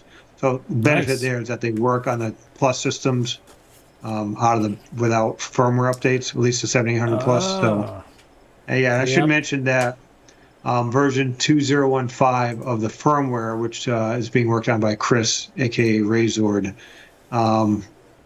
we did add Boom and Spiders support to that. So when that gets released very soon, I think like this week, those cartridges will work on the system. So Very nice. So all 4 of those games. So so all of our games will work on the Plus systems at that point. So Yep. You probably don't know this question, and I know you were expecting this question, the answer to this question. How soon for the shipping of all 4 of these titles once supplies are received? Actually, that was a better phrasing of the question. yeah, I would say once supplies. Again, we finally heard back from Fred again. He's been 25/8 doing stuff for Al. Getting getting his boards done, but Fred has been great getting us stuff as well. So he'll be he said he's going to be getting me some boards this weekend. So, and Maureen, my wife and I, she's wonderful at helping me put all this stuff together. So between us, we can usually knock these things out pretty quick. So we do them in order as they were received. So so certainly, yeah, it really bothers me to have games not shipped. So if I have everything here, I will stay up and get these games out as soon as possible. So I would say a week at the most once we get the parts. So pretty quick. Which is typically what we like to do anyway. So excellent. Now I think I have just one more question for you. PRGE is just around the corner. I know that's the thing that distributors and developers hate to hear. Gun to your head. No. Exactly. I suspect that you'll have these 4 titles. They're available. You've already said that. But yes. Are there any other surprises or other titles that you haven't announced that are coming up at PRGE that you can reveal right now? Well, I can tell you that ZVish will probably not be available, and I apologize for that. Oh no! You can talk to Chris about that next week. So yeah. I spent probably. Again, that's going to be an authentic Champ Games release, meaning that Chris will obviously be credited as the main developer, but I've spent probably, I don't know, 2 or 3 weeks champifying it, for lack of a better word, adding in the high scores, menus, and stuff like that. So we got all that done. We're still struggling, and the struggle is really on my end to try to figure out how to add in the mothership. We have it running in a separate ROM, but I'm trying to merge it in there. Chris has been very, very busy this summer. I'm traveling, so he hasn't been able to put in some time that I would need him to help me get that stuff going in there. So, right. Unfortunately, it's just we have to have the printed materials ready to go by September 15th. So even if so, that's I mean that's like what a month away. So. Very, very tight. So to have that done, we got to have Nathan has done most of the artwork, but we have to have the game itself solidified so we get the manual done. Not saying it's not going to happen, but it's looking highly unlikely, unfortunately. But we're hoping that we can have it maybe out by the holidays. So, but again, even just to do that, we'd have to get the printed materials done by September 15th, so that way we at least have them on hand, and then we get a few extra months to develop. So that's that. Rip off. I know I promised. Carlos Centeno's game, the unannounced one, is that possible at PRGE? That will, unless something goes horribly wrong, that will be available. And excellent. Yeah, so that's and we got a special surprise on that one as well. That will be at PRGE. Yep. I don't want to get into too much details. So that's going to be kind of cool. So that one is. There's another game that you know about from a OG developer, as we like to call him, back from the mid-2000s, the guy that inspired me to become a 20th century programmer. He is reviving one of his old titles and doing a deluxe version of that we will be, again, unless things right now, we're targeting to get that one released for PRG as well. And then there's another game that is a port of a game that's been in development for a few years that we are also targeting for a PRGE release. So those 3 are looking fairly positive. And then Rip Off, which I've been promising since 2007, is not looking too good, except I just got the artwork update from Dave Dries, and he's not the reason why it wouldn't be released. It would be because of me not finishing the programming. Okay. He just sent a very nice render of the label. That's looking great. And if that inspires me enough, I'm going to try to get that one finished. We just have to get the printed materials by September 15th, and then the long plane ride will be where I finish the actual development. So I was just going to say that. I was like, please don't program on the plane ride. Don't overstress yourself. I won't be doing that. So we have a hard date of October 10th, I think, to have all games done. So if we can make the cartridges prior. So, but that one's possible. I do have it in pretty good shape, not great shape, but we're hoping for that one. So those are the 4 games. Again, Xevious is probably the dark horse of now, and I don't see it happening just because it's a complicated game. And since we've expanded to 64K, we can actually add a lot more into it. So we have the option to, do we rush a release and just get the basics in there? Or do we, you know, take a little bit more time and maybe add like different features of challenge mode and stuff like that? So we do have a challenge mode planned for it. So we'll see. It's a big title. It's a well-known title. I would rather, and I think everybody else would rather, you take your time, make sure you put in all the awesome additions and Champ Games special touch to it, than rush it for PRG. Yeah, I think so. Yeah, because people want to play. Yeah, Xevious even on any of the Plus systems, they can just play the 7800 version, which I think Atari is re-releasing some of that. So, you know, that's already there. People want to play, and I know Chris basically based his version off the 7800 version. So, you know, we don't we don't want to just release a game for the sake of releasing it. We want to bring something new to the table. Something when people play the 2600 version, they have a reason to. They don't say, "Oh, I should just play the main version." You know, people play Galagon for the 2600 version because that brings something unique to the table, or Robot War, or the co-op mode, or Kicks, or whatever. You know. Yeah. So we hope to do the same with Xevious and these other games. So that's awesome. That's it. And then of course we have a full slate of games planned for 2026. Yep, the 30th anniversary. Usual. Yep. Yes, exactly. So yeah, we got to decide on what we're going to do, but they're pretty exciting. The games that I really am looking forward to, and then we also have some other Champ Games Presents titles that are in the queue. One of them was Draconian Deluxe. I know. Nice. Yeah. Daryl kind of. Kind of left the scene for a little bit, but we're hoping that he's inspired to come back because, you know, it's a great game and he had some great ideas for the deluxe version. So if we just bring back the old version, that'd be wonderful. But again, I think a deluxe version would be appreciated by the community. So we're hoping that. One of my favorite games. It's absolute amazing on the 2600. Yeah. Yep. So yeah, we would expand that to 64K as usual.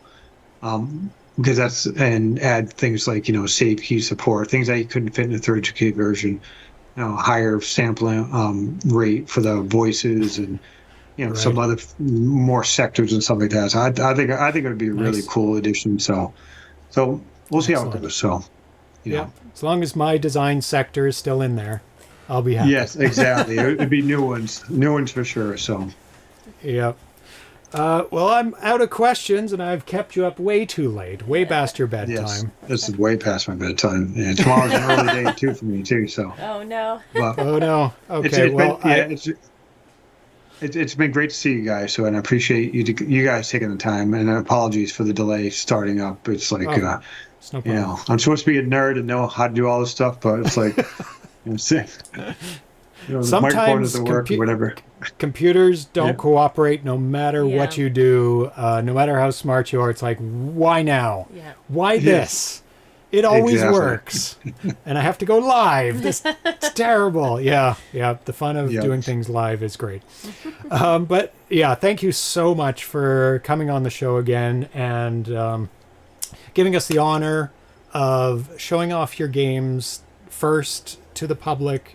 It's always fun, and I'm always blown away by the quality from top to bottom, from the game to the packaging. Absolutely everything is top notch.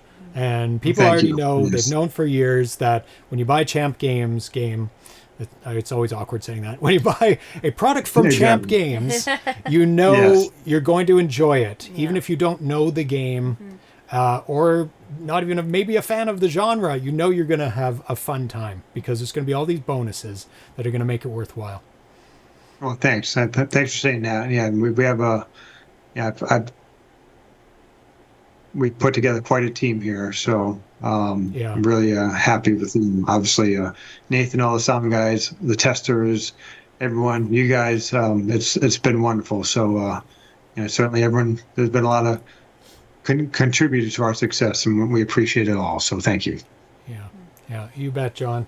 And we'll let you go. We'll let you go back to, or we'll let you go to bed and get rested up for tomorrow. And thank you once again for coming on and talking about your new games. Okay, yeah, and thanks to everyone for joining the stream. I don't know how many people are on. I don't see it in front of me, but it was. And thanks, Tanya, for taking the time to play the game too. Hopefully, hopefully you don't have nightmares about spiders tonight. So I probably will. Anyway, I appreciate it. I'll keep the cats nearby. So yeah. Okay, good. Well, thanks, guys, and it'll be good to see you in a couple months, right? Is it 2 months? See you at PRGE. 2 months. Yeah, 2 months. Oh my God. gosh. Uh-oh, we got to get prepared. Yeah. Okay, have a good night. Bye-bye, John. Bye. Good one. Bye. Excellent. Yeah. Now it's my turn to play. Yay! But first we have... Oh, should we do treat time now? Okay, we will.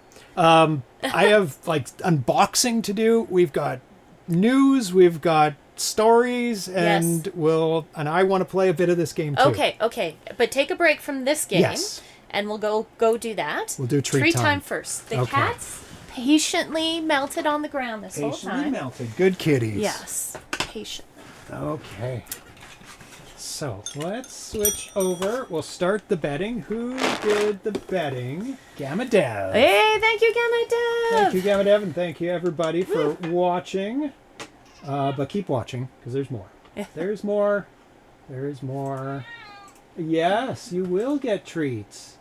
And how many treats you will get depends on how good of a bell ringer you are.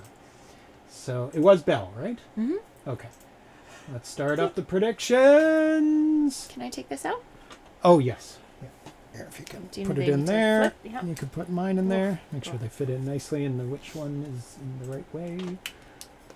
So let's go to the cat treat screen. Hi. There we are. Oh, there's a happy cat. Reset it to 0. There we go. Hi.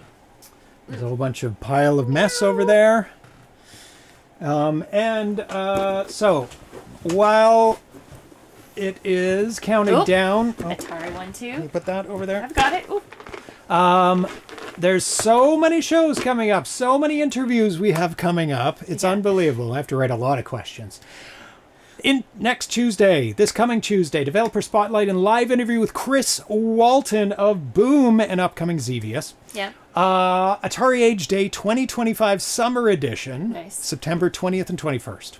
September 27th, live interview with Carlos Centeno, Raymond C. of a to-be-announced game. Mm-hmm. And we also have that special guest as well that John was talking about that's going to be at PRGE. We're going to have him live on the show.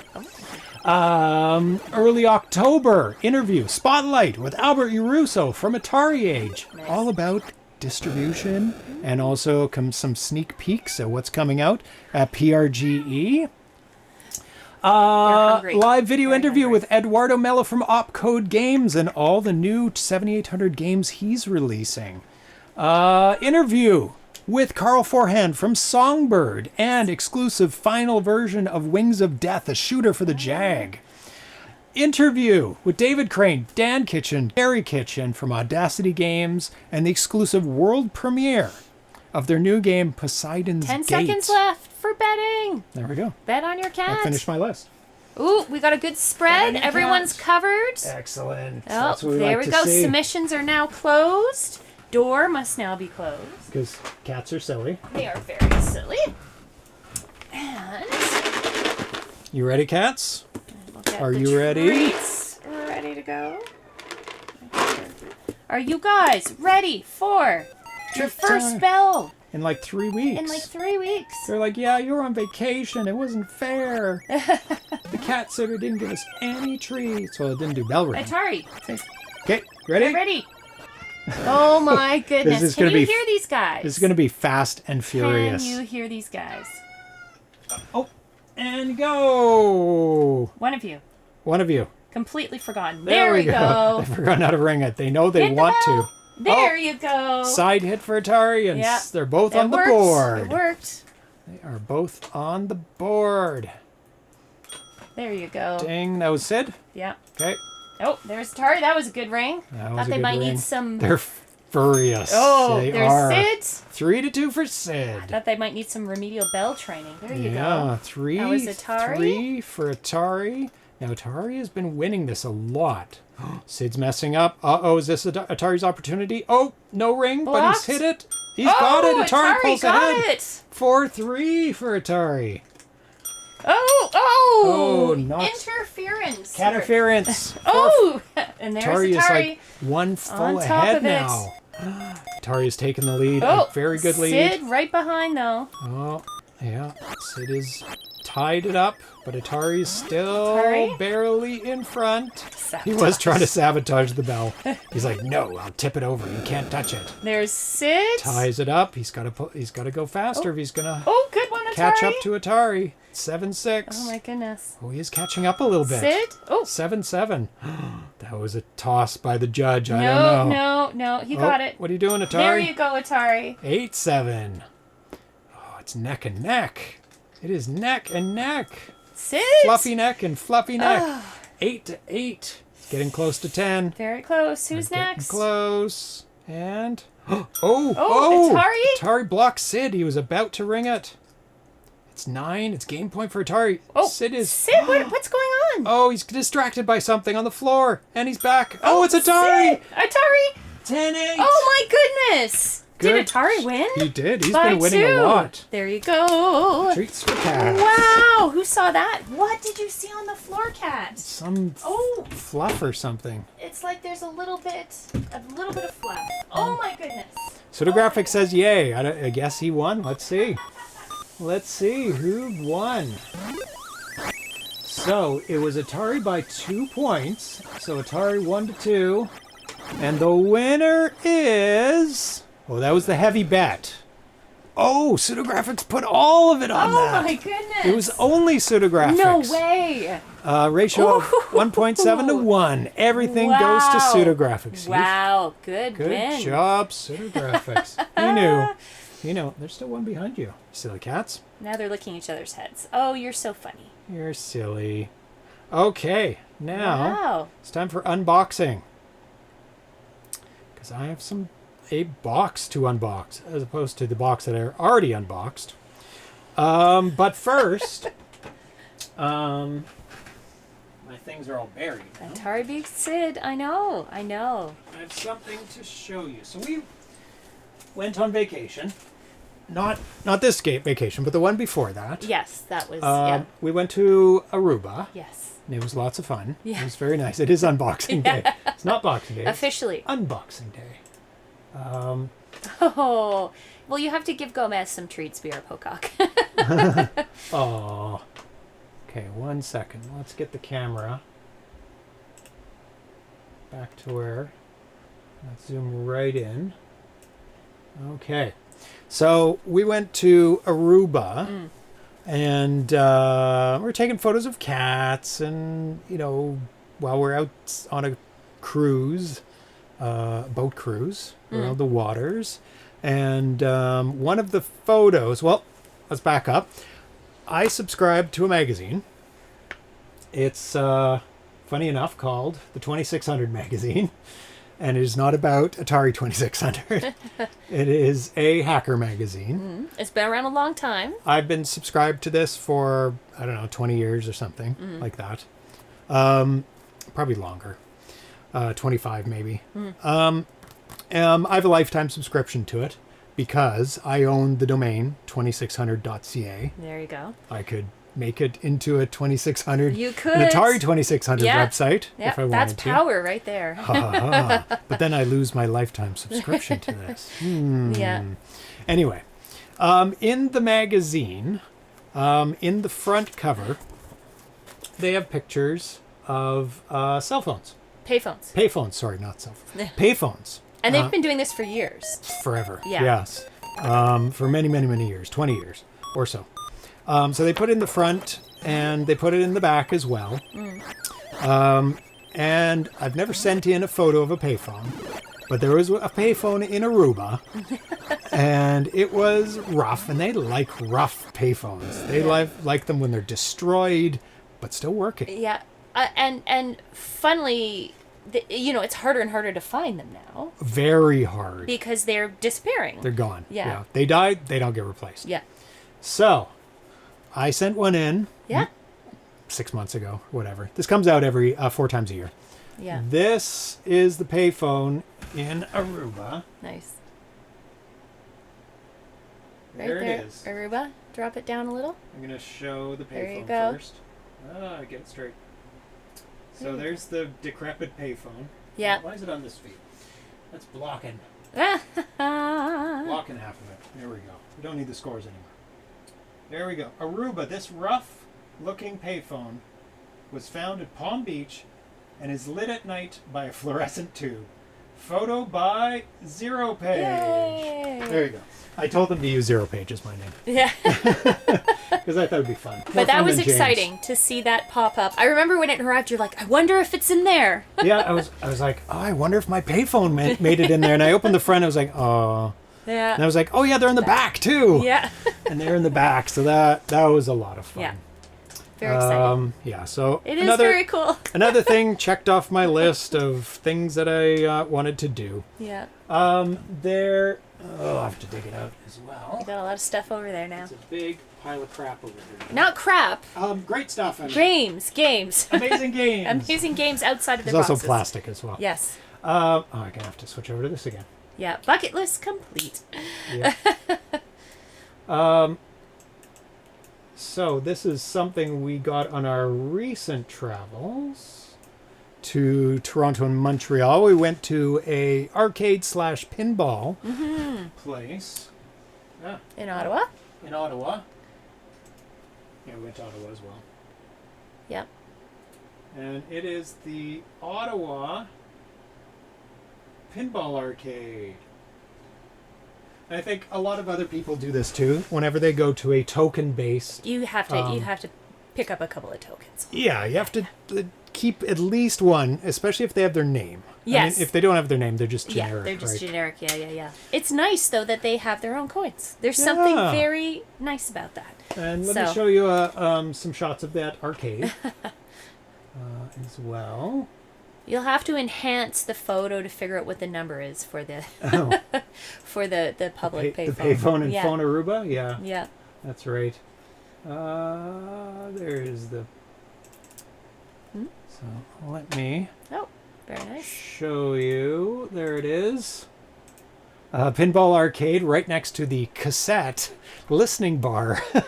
Food they and are drinks. connected. Yeah, so they're connected. You actually go in through the bar. Yes. And you can get drinks, and then the arcade's on one side, and they're connected. So kind of cool. And in the back, they have all kinds of vinyl and music playing, and they had someone playing music there. Yeah, it was pretty cool. It was really cool, and it's just in a little what I want to say, like strip mall in a local neighborhood. So, yeah. So It was fun. they had a lot of really good pinball games. Yes, more pinball. Obviously, pinball arcade. But they had a few. Their arcade games, mostly multicade. They did have like a Burger Time cabinet, but it was multi. They were all multi except for like one. Yeah. So you see all those? They're all multi. Yeah. Which was fine. I think the But Street it's Fighter understandable. at the end Yeah. was actually Street Fighter. Yeah. And there's a bunch of some old school pinball games there. Quite a few older ones. It was that whole wall. That whole wall and then was half the older. other, and also the back. Yeah. And there's The End, which I wanted to take a photo for Carlos. I mean, it's emulated, but whatever. Okay, so I played The End, which I'd never played in the arcade. The arcade version. Which of I it, still yeah. haven't played the arcade. And then there was Galaga. There's a whole bunch of stuff choice to have. They had big posters and... Can you go see what's going on? What happened? There's like Oh my god. a tornado of cats. There's Tanya playing Terminator 3. So we played much more pinball than anything else. There's me playing Terminator 3 at a jaunty angle. There is Dig Dug. There is Burger Time, but not like actual real cabinets of those. There's lots of shots of me playing Terminator. Lots of shots. More shots of me playing Terminator. There's me playing James Bond 007. My namesake. Yeah, the pinballs aren't emulated. Emulated pinballs are pretty cool, though, as well. Yeah, really good cup holders. They had cup holders on all the pinballs, which was very handy. Took advantage of that. See, there's me playing Dig Dug. Had to play Dig Dug, even though it was on a Burger Time machine. Any broken dishes? You don't know yet? No. Cats are fine? There were toys. Like, it's like something exploded out of their toy bin. There were toys all over the floor. And What then someone the hell? obviously ran up and ran across the kitchen dishes or something. Yeah, I I don't heard know what that. happened. But, yeah, it was pretty crazy. Once in a while, there's a cat tornado. Yeah. There's me playing Dig Dug again. There's me playing Pengo. Not actual Pengo, but I'm playing Pengo. Yeah. It was brutal, as per usual. Yay, there's a score Yay. on Pengo. Terrible, terrible score. So there's some shots from the arcade. Thought we'd show them off to you. Emulated pinball. Hopefully not. And They all had cup holders. Yes, it was great. attached to the bar. Very nice. Very Very handy. nice. Yeah, I would definitely go back there. cats definitely forget physics. Yeah.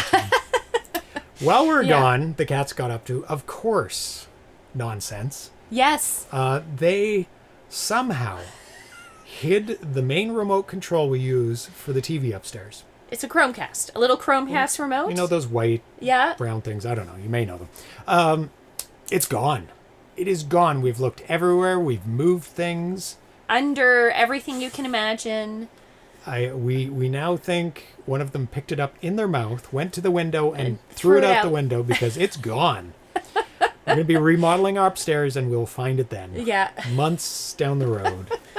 Of course, we had to buy a new one because we can't watch TV Well, properly. we will find it eventually. Oh, yeah, It's yeah. got to be somewhere. So we'll have a backup now. Check the Roomba. No, it's Yeah. not in the Roomba. Didn't find it in the litter box. Didn't find it, like...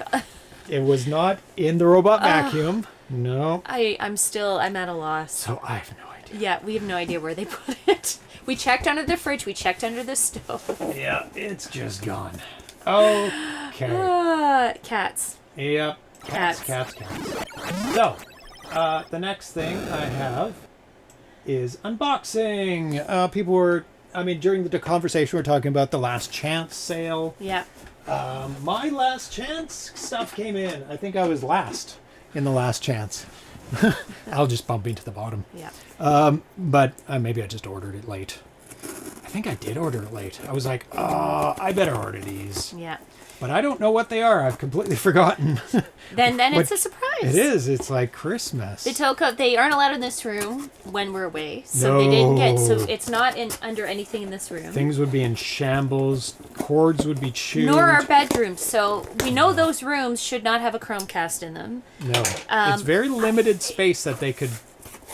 I'm Hide still it. at a loss.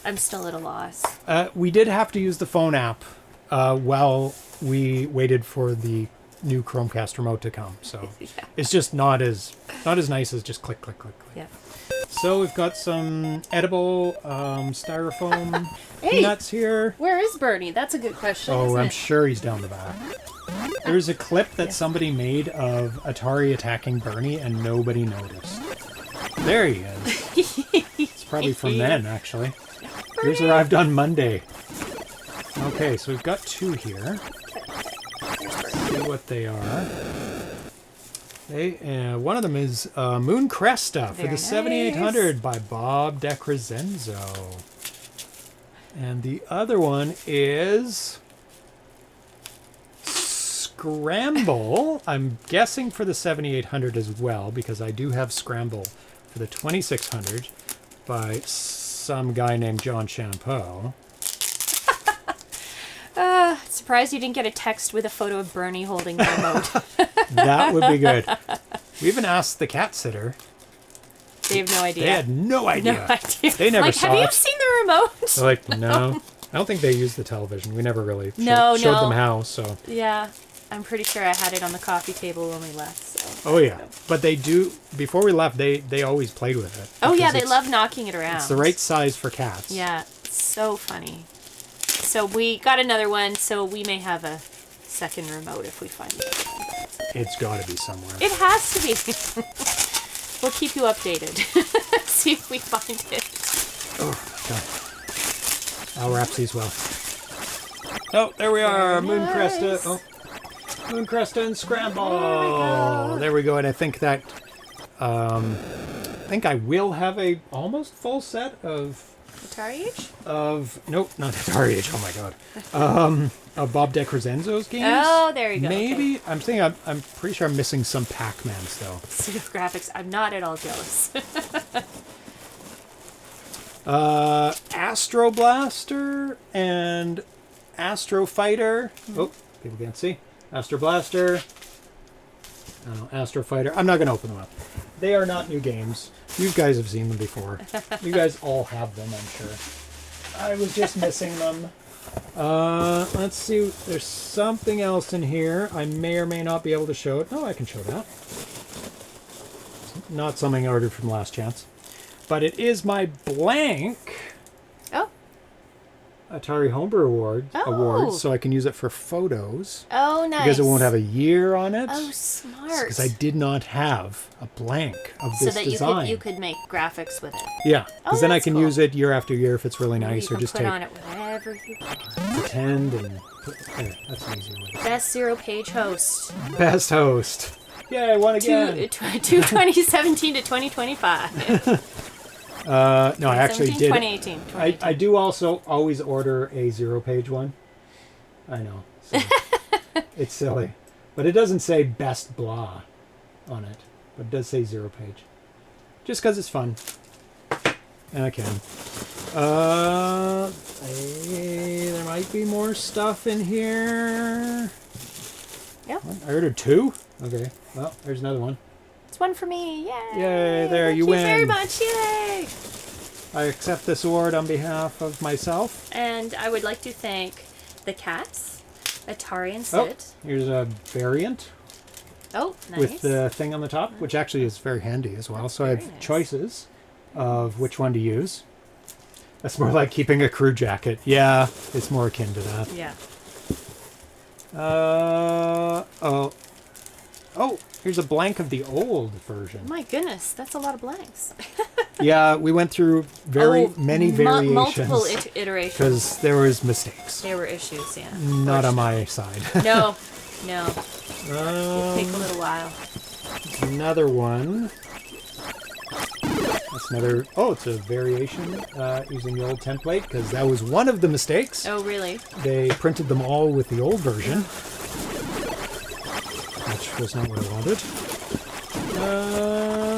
Oh, there's something else. Probably just an ad. It is ads. Yay, ads. Atari Age new releases. And I think these are some of them is kind of a preview for PRGE Oh, there. maybe. A lot of people would already have this because this has been out for a while. I think this Minigun Miner, Oh Shoot, Pas de Deux, Robotito, Pop Box Arena, Shattered Earth, Space Taxi, Strike Zone Bowling, Word Guess. That's for 2600. Atari Jet. Let me just make sure there's nothing else. For the Atari Jaguar, Crescent Memories, Magic Pockets, Rebounced, Atari 7800, Bernie in the Tower of Doom, Cartesian Chaos, Ducks Away, Game of the Bear, Polar Opposites, Mousetrap, Fantasia, Robot Rumble, Space Peril, Stone Age, and Wilf. That's a lot that's going to be a PRG if all of these come to fruition. Oh my goodness. Wow. And they've got box art for the PRG 2024 inside. There we go. And an ad for Wizardry. Oh, it's Atari, through Atari. What is that? Something else here. Packing slip. That's not interesting. Peanuts. Lots of peanuts. Oh, I can poster more of my wall with Atari Age stickers. Yes. And that is it. There we go. All these awards just go back in the box. There we go. Pure Pocock. I have them all that mention our games. They seem a bit accusatory about the soon from time to time. Soon. You're like, ah! Or it's like, soon. Soon. I will get my vengeance. Yeah, it's either like, sure, soon. Or it's threatening. Soon we will unleash this game. I keep all the adverts too because it's kind of a historical record Timeline too, yeah. of which games came out in which year. because Yeah. it doesn't say sometimes on like the store when it came out. Yeah. It'll say on like the box and stuff. It'll have it on the back. Yeah. What year? We were. It's just funny you mentioned that. We were watching Red Letter Media, and Yep. they were talking about what Canon. What is Canon it? Films. Canon Films, and how they would have all the coming soon ads, and none of those movies got made. Yes. And I was just like, yeah, that's pretty fun, because they would pitch it and advertise it before they had money for it. Yeah. And then if people liked it, then they'd actually make it. I mean, that happens with everything. If you're trying to raise money, It's you make true, a pitch deck, and but sometimes that involves a video. I did kind of cackle to myself a little bit, like, oh, so everything's kind of like that. Sometimes Yep. those coming soons, they don't come, but yeah. I just got a message from Al asking if Fantasia was ready to ship in time for PRG. Yeah. Like, I know it's not. Yeah. Because you're still working on it. It's a big game. Following with this, Al posted on August 6th while we were away. Yeah. He posted this. And that's pretty much, All I'm he sure, posted. how he feels about the 2 years he Yeah. went through trying to get the thousands of games put together for the last chance while doing the orders that were also coming in. So he posted this from Lord of the Rings. There we go. It's over. It's finally, and that's all he posted. Got my email yesterday, 775 days after placing my order. I figured it'd end up somewhere in the very last batch. Yeah. The last 24 hours to go out, well, the last Orders. 24 orders to go out with the last 24 package, as some of them contain multiple orders from the same person, all had the honor of being in the last batch shipped today due to one specific game that I built 24 copies of yesterday. Oh my goodness. I will say that the very last order I shipped contains 73 games. 48 of them were games with boxes, and it was shipped in 4 boxes. Wow. Wow. Someone was Went stocking all up. out. This was the largest last chance order amongst all the orders Wow. placed. Wow. 73 games. I'm impressed. Were they all Wow. unique? Were they looking? Were Not there necessarily. doubles? No, probably Might be doubles. I mean, they Some have. people are like resale, Maybe. but Yeah, there was a lot of games in the store. wow. Wow. I quit. Just in time to start the inaugural second to last chance sale. Oh, yeah. Yeah, good job, Al. Good job That's a for lot of work. making it through the gauntlet. Yeah. So, Concerto Plus news from Fred Quimby, Batari. This was all supposed to while we're away. It's old news now, but I thought I'd say it. Concerto Plus has taken a lot longer than expected, but I also took things a bit further with this initial release than I originally planned. Concerto Plus will start shipping this week, so it's already started shipping. With the earliest orders going out first, I expect most of the outstanding orders will be shipped within the first full week of August. The order page will remain in pre-order status until all pre-orders are shipped. Concerto Plus includes the new 9.98 Concerto firmware plus the new Hokey firmware. It's worth mentioning, some will ask, yes, Hokey firmware 1.2 will soon be available as an update for the existing Hokeys. The update will take in form of a 7800 binary file, which you can run on your Concerto. To all who ordered Concerto Plus, thanks for your patience. So you can actually open the Concerto, put in a Hokey from a 7800 game, and update that and put it back in the 7800 game. Probably doesn't matter to do that. But the Concerto Plus is like an update to the... Come on, middle mouse button. Update to the Concerto. There's a link from there that outlines all the new updates that it gets. I will let you read that on your own because it's a lot of tech info that most people will be like, just their eyes will glaze over. Maybe not everyone. Another news. Alan the Fur is going to do a presentation in 3 days. Oh, in Germany. In Hanau, Germany, Nice. About the Plus Cart Nice. at Retrolution 2025. So if you're in Germany, somewhere in Germany, or even in Europe, nearby. August 16th, there it is. I don't know if they'll be broadcasting this. The talk will cover the latest features of the Plus Card, Plus Store, Plus ROMs, along with recent community developments. The talk and discussion will be in German. I'm sure it would also cover the Key Portari as well. I tried getting that working with my USB keyboard. going to a PS2 adapter. It didn't work, so now I have a PS2 keyboard, which I'm going to try out in a couple days and see if that works. The talk and discussion will be in German. So if you don't speak German, get out your translator, your Babelfish, and it'll translate it. There you go. Hopefully it'll be posted online because, YouTube will translate it as well. Nice. Pluscart is awesome. It does a lot of cool things.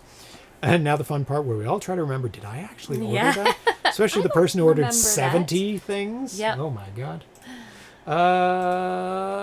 Let's see, is that all the news? It is all the news. Yay. Now it is my turn to play a tiny, tiny bit of Spiders Arcade. You should play the challenge yes, that's level. probably a good one. It is so cool, and there's like the extra I forget what they call them, super web and all that stuff. Oh yeah. And then the level ups, and I haven't quite figured out what all of them do. I figured out at least 2 of them, but yeah, they're really cool.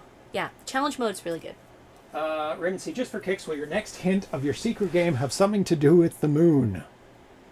The moon. Why is this so... Let's make it a little bit smaller. Fit some more things on the screen. There we go. When does the second biennial last chance sale start at Atari? Yep. You ask Al that. You go ahead. Yeah. Okay. So, challenge. Yes. Let's just make sure. Oh, check, check, check. It's a little loud. Check, check, check, check. There we go. Cocoons, 22. Here's the big Spidey. This is great. This Spidey's great. Excellent. Ah! Excellent use of graphics in the play field. Oh, I gotta get my precision going. Yeah, you got to get your brain back into it. It's a pretty frantic game. It's So you can fun. catch them or shoot them. You it can looked shoot like. them. Yeah, it doesn't. You'll get them one way or the other. It's Ooh, autofire. I sometimes- forgot. Were you slamming the button the whole time? I like to slam the button Yeah. because I feel I have more precision when I do Well, that. you do. Yeah, because like the rapid fire, the continuous fire, it annoys me for.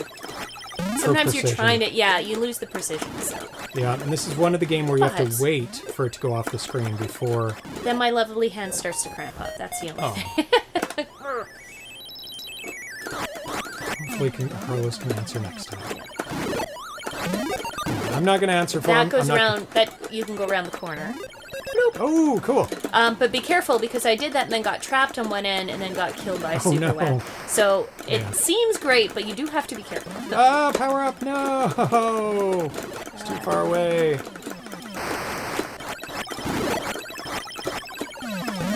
Oh my God, what did... Oh, I went through the side because I Yeah. got the power up. Those things are so annoying because you can't hit them because they're always just a little bit off of where you are. Yeah, nostalgic. Occasionally slamming a fire button repeatedly is cathartic, even if it's not very effective. Yeah. True. I think it's rapid fire when you get one of those power-ups. And it goes wavy, like you can move it. Yeah. So then I would hold it down because it's super fast. Oh, there's one. See how fast it is? Oh, that's sped up. And then that's the controlling one. Oh, see, I didn't realize. I wasn't paying enough attention. You get so focused on, okay, I gotta hit that, like you don't even notice, Oh, yeah. What's happening. And it looks the like fire. you didn't... Did you make it to level 3 Of this? of this? Yes. Okay. I think 4. 4? I So I might saw- have hit 4. It gets hard really fast. So I was seeing you were making it to level 6 of the other. The novice, Yeah. I think I made it to 6. I think I do like the challenge mode the most because of the extra features on it, Right. like the extra baddies and the It crazy does give a webs. lot of variety. Yeah, I like it. Whoa! It's cool. But I do want to kind of do a little bit more of like maybe even standard mode to see if I can get further ahead in the levels. Yeah. 'Cause I only got to like 6. It was like, Oh, different little Spideys coming down. yeah. I wonder what the difference is between the white ones and the other ones. As Ramir says, I use my Aladdin Starplex type controller with this game. Oh, really? Are those just buttons, the Starplex one? Because that would work because there's left and right. Oh, just left, right. Yeah, or left, right, and shoot. Which, all you need is 3 buttons. Yeah. Oh, wavy. Oh, that's a good one. You don't have to be precise. That's Or a is it super long better? time. No, I don't. It'll just get Ah! things, the bigger things, yeah. I got lucky with that one. Oh my god, you can't shoot it? It looked like I shot it. I think you have to hit it twice. Oh, that's it the difference. decreases, yeah. That white one takes more hits. That's very brutal. Yeah. But I think the white one goes directly for you. Well, so does the red one. No, I mean, no. It's well, no, just, it waves, but it's a pixel off. it will go for you in the end. Yeah. In the end. Yeah, same button layout as asteroids. Ah, okay. Space Mona Lisa.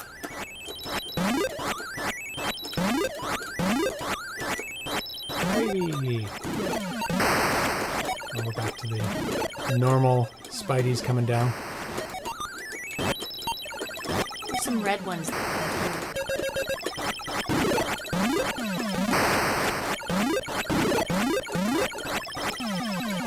Ah, oh, they're mixing it up now. Yep. A lot going on. It gets frantic fast. Oh yeah. Oh, I got another life, I think. I think you did. I heard a dee dee dee dee dee dee. Cornered. Yeah, Good. when it starts to get low, you're like, no. Gotta clear these guys out. Yeah, Missing all the power-ups. it's okay. Surviving is power up. probably more important. It is. Oh, Oh, damn it. Well, it's good I got that extra good life. first death, though. Oh, no, I died before. Oh, you Second did? death, Oh, yeah. second death. I died really early for stupid reasons. Well, that's That's not great. Yeah. Just wasn't used to the game yet. Such a good shooter. Oh my god. So good. As for Ramirez, I couldn't stop playing challenge mode. Challenge mode yeah. is so diverse and what. And then I love the power-ups. The power-ups are a really nice addition to the arcade. Am I vulnerable? Or it was? Don't The know. flashing. I think I am. I think don't- something went through me. Maybe. I'm not going to test it, but Yeah, I know. That's the problem. If you don't know what they are, you don't want to. I haven't read the manual. Yeah. As per usual. Yes. No, I should read the manual. Oh, there's some low ones. fast. Uh-oh. That's so fast. And then one of them freezes them too. Oh, But yeah, I couldn't. Not that. Yeah, I can't remember. One of them freezes them, so everything stops. The spiders stop falling. Something kept going, though. When- Oh, the webs do. The Oh, webs okay. continue to grow, but they don't seem to sprout. I don't think they sprout, but and the spiders freeze. Come on. A couple more. I love the mechanics. Mechanics, I guess it is, Yeah, of how yeah. the webs grow.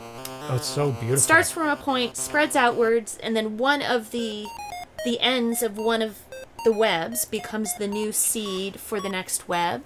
Yeah. I love that. Really great game mechanics. It's very All done with it's predictable, playfield. but it builds up so quickly. Yep, and it looks like it's a web Yeah. spreading out because they're kind of making their web and Yes. making their way down. It's a very cool game mechanics. It's a really creative shooter. Yeah, I'm really glad that John picked this Yeah. game out of obscurity, brought it to the forefront of at least our community. That one is not really useful, the wraparound. I don't know. What do you think? I'd rather not. You can get away from something because it doesn't follow you. Yeah, that's true. But, I mean, that is useful, but it's it only lasts for a not tiny as useful bit. as some of the other ones. So you'd have to be in trouble and also have that power up at the same time, which is like, I don't know how often that happens.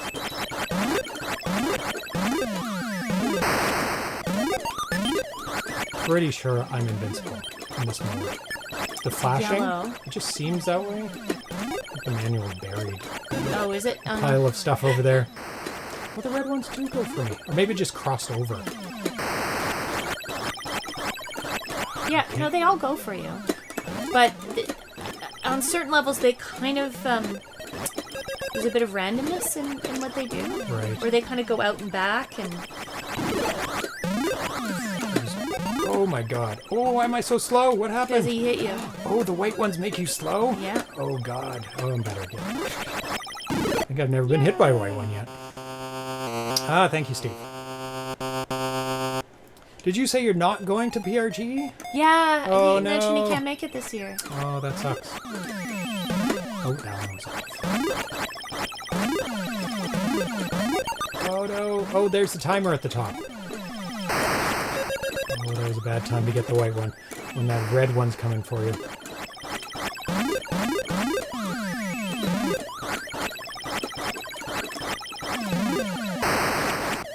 Do you have a surrogate that's going in your place?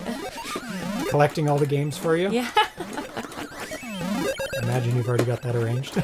Oh, he's celebrating his 30th wedding anniversary. Oh, that's a good excuse. Yes, that is. I think you already told me that, and I said I think bring we knew your that. wife Yeah. with you. It's the perfect anniversary. But our anniversary's nowhere near that. It's nowhere near PRG. Yes. It's true. Although we could easily incorporate it into something. Or just adjust the timing. I don't mind going to PRGE for our Yes. anniversary. Oh, yeah. As long as there are other things involved as well. Nope, just PRG. It's only gaming. Only gaming. No, they have great restaurants in Portland. They do. They do. Very good. Ah! Level 6. That's not my name. Oh, it's so nice and fast. Oh, it's so nice. There's some games where you have to go. Oh, I know. If I catch them in time, I will tell the developer. But some Don't do that. Some developers are like, don't release it. Oh, look at the scores on the challenge, the built-in scores. Yep, Wow. they're high. That was only my first game.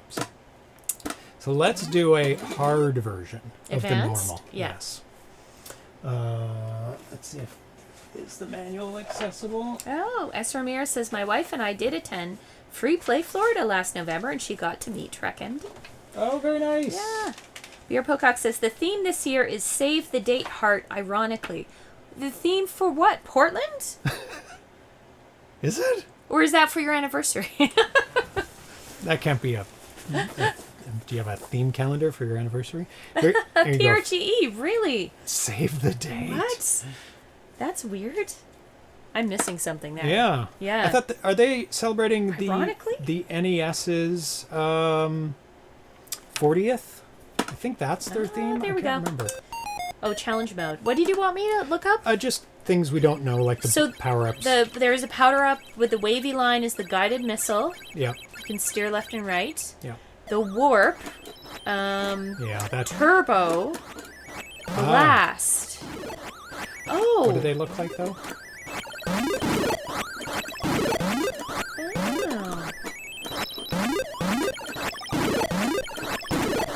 Oh. Well, I'd have to show them. They're not going to Well, come you up can in this describe game.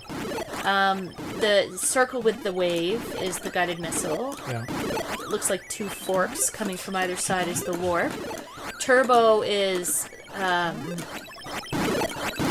of looks like a spaceship going upwards. Blast, 2 dots and an X. I can see why you're like, ah. When active, your missiles will continue to travel up the screen after colliding with the web. Oh, you can shoot through web. Wow, Yeah. that is powerful. There are additional power-ups that can be activated in different ways. Shield power-up. Oh. Collect a yellow shield to enable the shield power-up. I'm not sure. Well, we didn't know, so. The yellow shield. The amount of time the shield power-up is active depends on how much of the shield is left when you collide with it. Oh, okay. Oh, so don't shoot it accidentally. We probably shot it accidentally. So if it's yellow, you just collect it. And is it the one that makes you flash? It doesn't say. Oh, okay. And then there's a freeze power-up. You can shoot a yellow cocoon. So a yellow cocoon or a yellow shield, like, I don't know what you call that, wave. Yeah. They're Yeah. shooting out webs at you. The web shooting. Or So the yellow cocoon, if you shoot it before it spawns a power-up, this will disrupt enemies' web network and cause all spiders to freeze. So that's what the freeze is when you hit the cocoon. I was trying to figure that out. That's so cool. And if people don't remember, if you let the spiders go past, it builds up in the bottom left. that green bar at the bottom left, and then if you get too many, you'll die, right? Yes, Yeah. and you can remove them by shooting those things that are coming down. Those little... The red ones? Yeah, the red things. What do they call And it them? removes one of the green built up. Super webs. Super Those red webs things are coming called down. Super webs.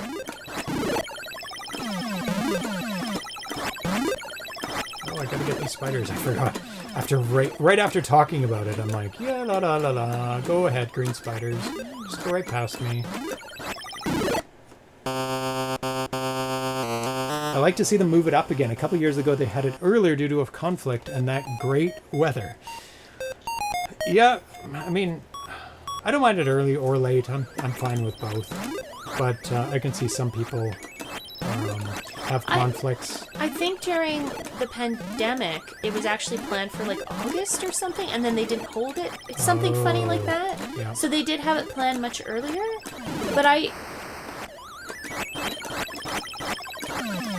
something like that. Yeah. And it wouldn't have worked out with like summer schedules. Do you know what I mean? So I kind of like that yeah. it's in the fall. Yeah, if it's near the Kind of summer, know it's coming. people have plans. Family vacations and things like that. So, yeah. But I want to say they were planning it around 2020 that way, and then it may have been canceled. Or there But was there one was- we couldn't make it because it was earlier. Yeah, a while ago. You couldn't make it? Oh, Something that would've early been- days. That would Early have been days. really early. Yeah, I just can't remember the details. Mid 2010s or something. Something like that. So we did miss like one early on, and I missed one because I was filming. I think. Yes, I think yeah, filming. and One you I couldn't make it. barely made because I was filming. Well, Got you there were for the you were at a last film day. festival and you Yeah. came for the last day. I remember that. That was good. And I went up by myself and I was like, Oh. this feels very weird. I feel like I shouldn't be here without James. But I still had a really good time. Oh, that's good. So it was all You knew good. people then. I did. By then. I did. Yeah. Yeah. No, it was still fun. Did you help set up that year? No, you just went. I don't think you went that early. You wouldn't have gone that I early. don't. No, I went. No, I That's think I went on terrible. the Friday. Okay, but they wouldn't have been open on the Friday. That's like set up. They used to be set up day. Yeah, now it's like Thursday I set think up I day. just basically had the Saturday to myself, and I was running around the Saturday. And the one big task was you need to buy these Atari Age games.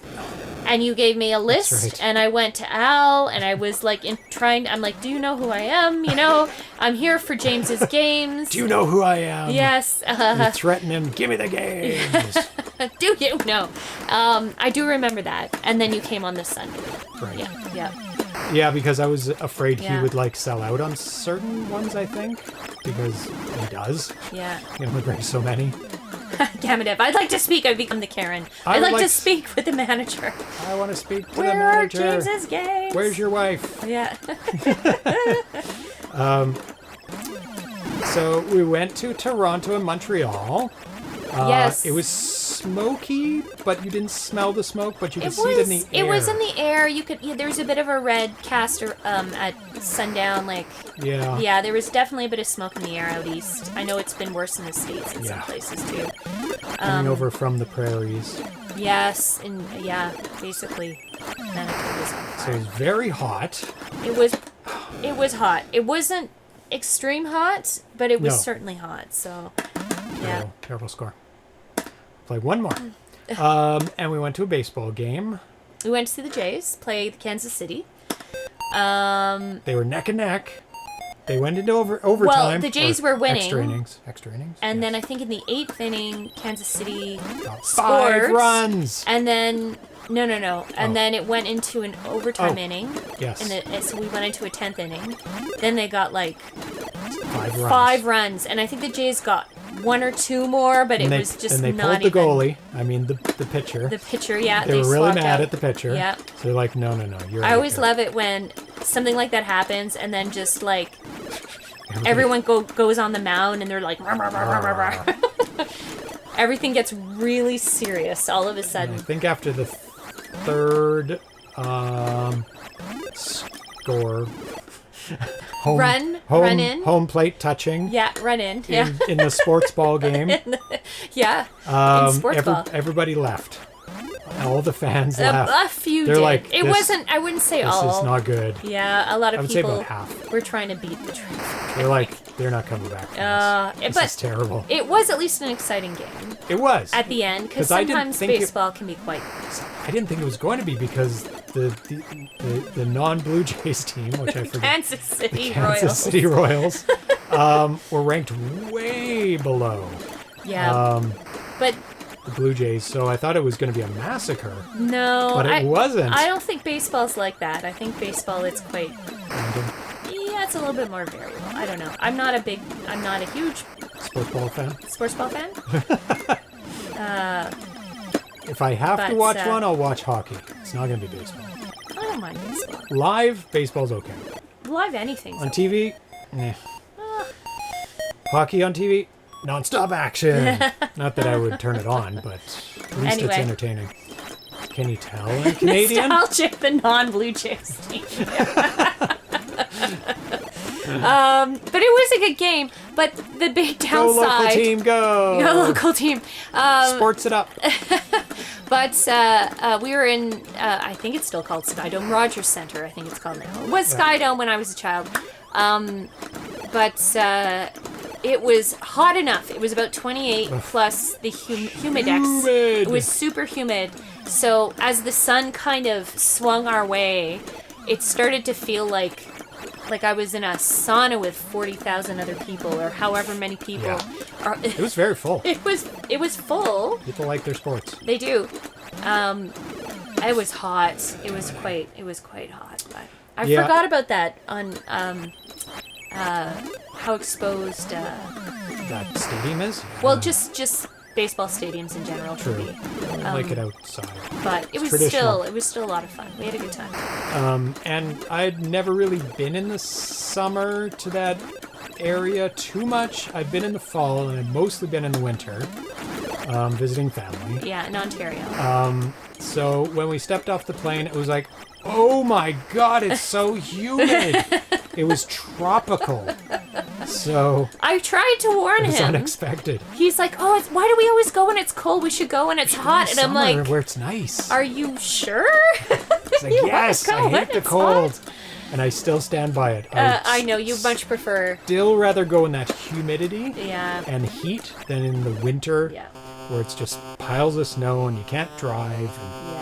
That's higher up the side of ADF. Yeah. Well. 27, 28, but then you add in, the humidity is probably over 30. High. It felt hotter than that, though. I think it was just the air quality, too. Like, it had a very kind of oppressive feeling. Because it was a dome. Well, when we were at the baseball stadium, it was a dome. There was no breeze because it's protected, right? Yeah, in a way. There's no through, even though there was a bit of a breeze. Yeah. Not enough. We also weren't. We were slightly shaded, and then the shade left as the day went on. Also, sometimes a better choice to go for evening games, because it was a midday game. It was a kids' day. Yeah, it was a kids' day. 1:30 it started, so it was cool. Anyway. Those are our sports activities for our vacation. And we watched some fireworks as well, set to Taylor Swift for 30 minutes. I was like, it's like, why is everybody singing along? Everybody knows the words. And they were talk yelling the words. Yeah. I would not call it singing. They were very enthusiastic. The hotel we were at in Montreal, La Ronde, which is like a Six Flags theme park, has fireworks in the summer. That was not the hotel. No, but the theme park had the fireworks, and the hotel had a terrace, and so they had like a viewing party on the terrace.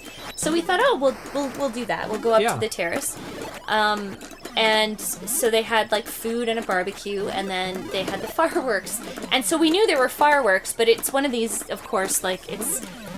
They played music over the radio. Yeah, the music's over the radio, so anyone can watch, and it started, and I'm like, is this all going to be Taylor Swift? It was all Taylor Swift, the whole fireworks, and there was a bunch of, I would say maybe 20-year-old women also there. They loved it, singing their hearts out while we were watching. They loved it so much.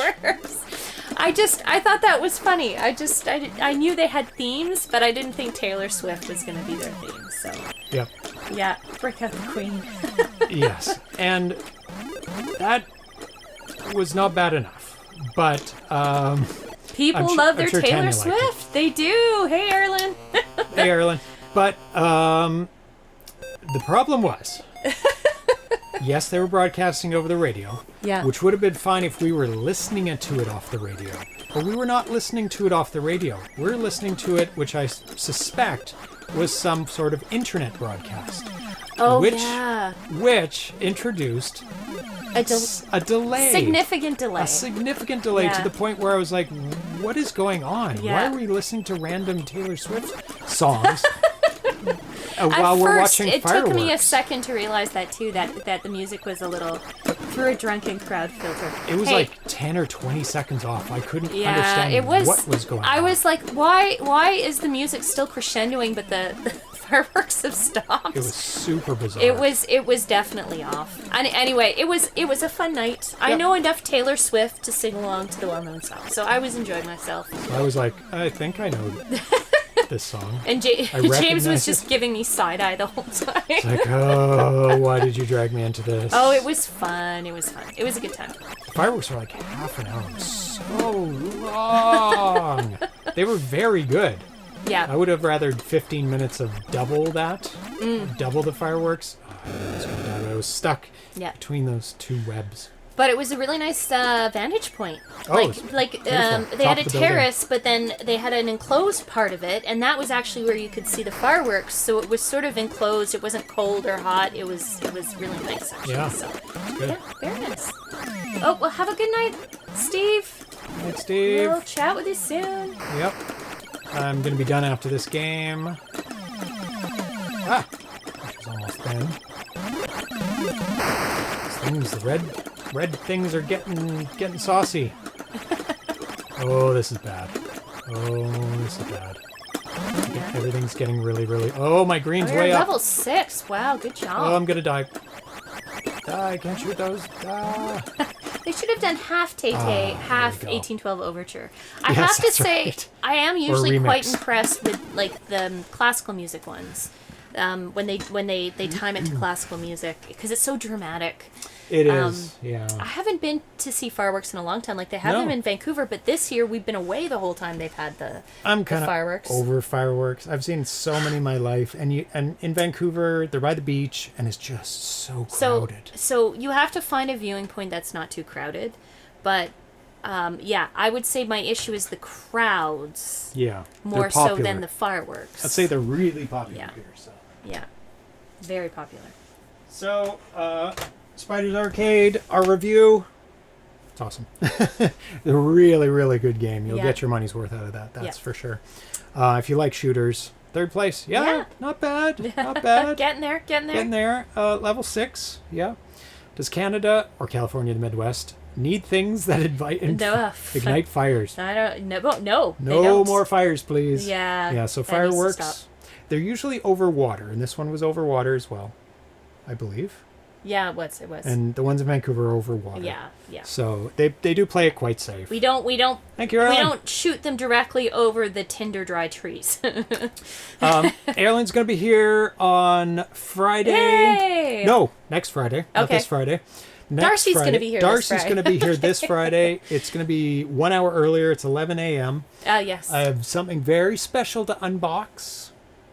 So I can actually tell. Oh, I know can what actually it is. tell you what it is because I'm going to advertise it. Oh. It's going to be it's my new Lynx, That's gonna be nice. and it's got some very special abilities that I don't think very many Lynxes have. So it'll be fun going through that. Going through all the features, There's the a new added game out features, that we're yeah. going to be playing on the Lynx, plus a whole bunch of 2600 games. Nice. Yes, so I'm very looking forward to that. But stupidly, I didn't buy a second multi-cart. Okay. So in the future, I'm going to get a second multi-cart for the old Lynx.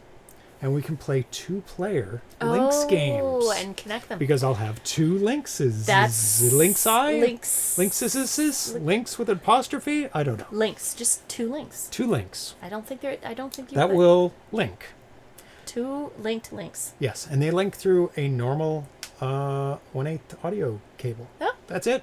You don't That's need cool. to buy any special proprietary anything. Yep.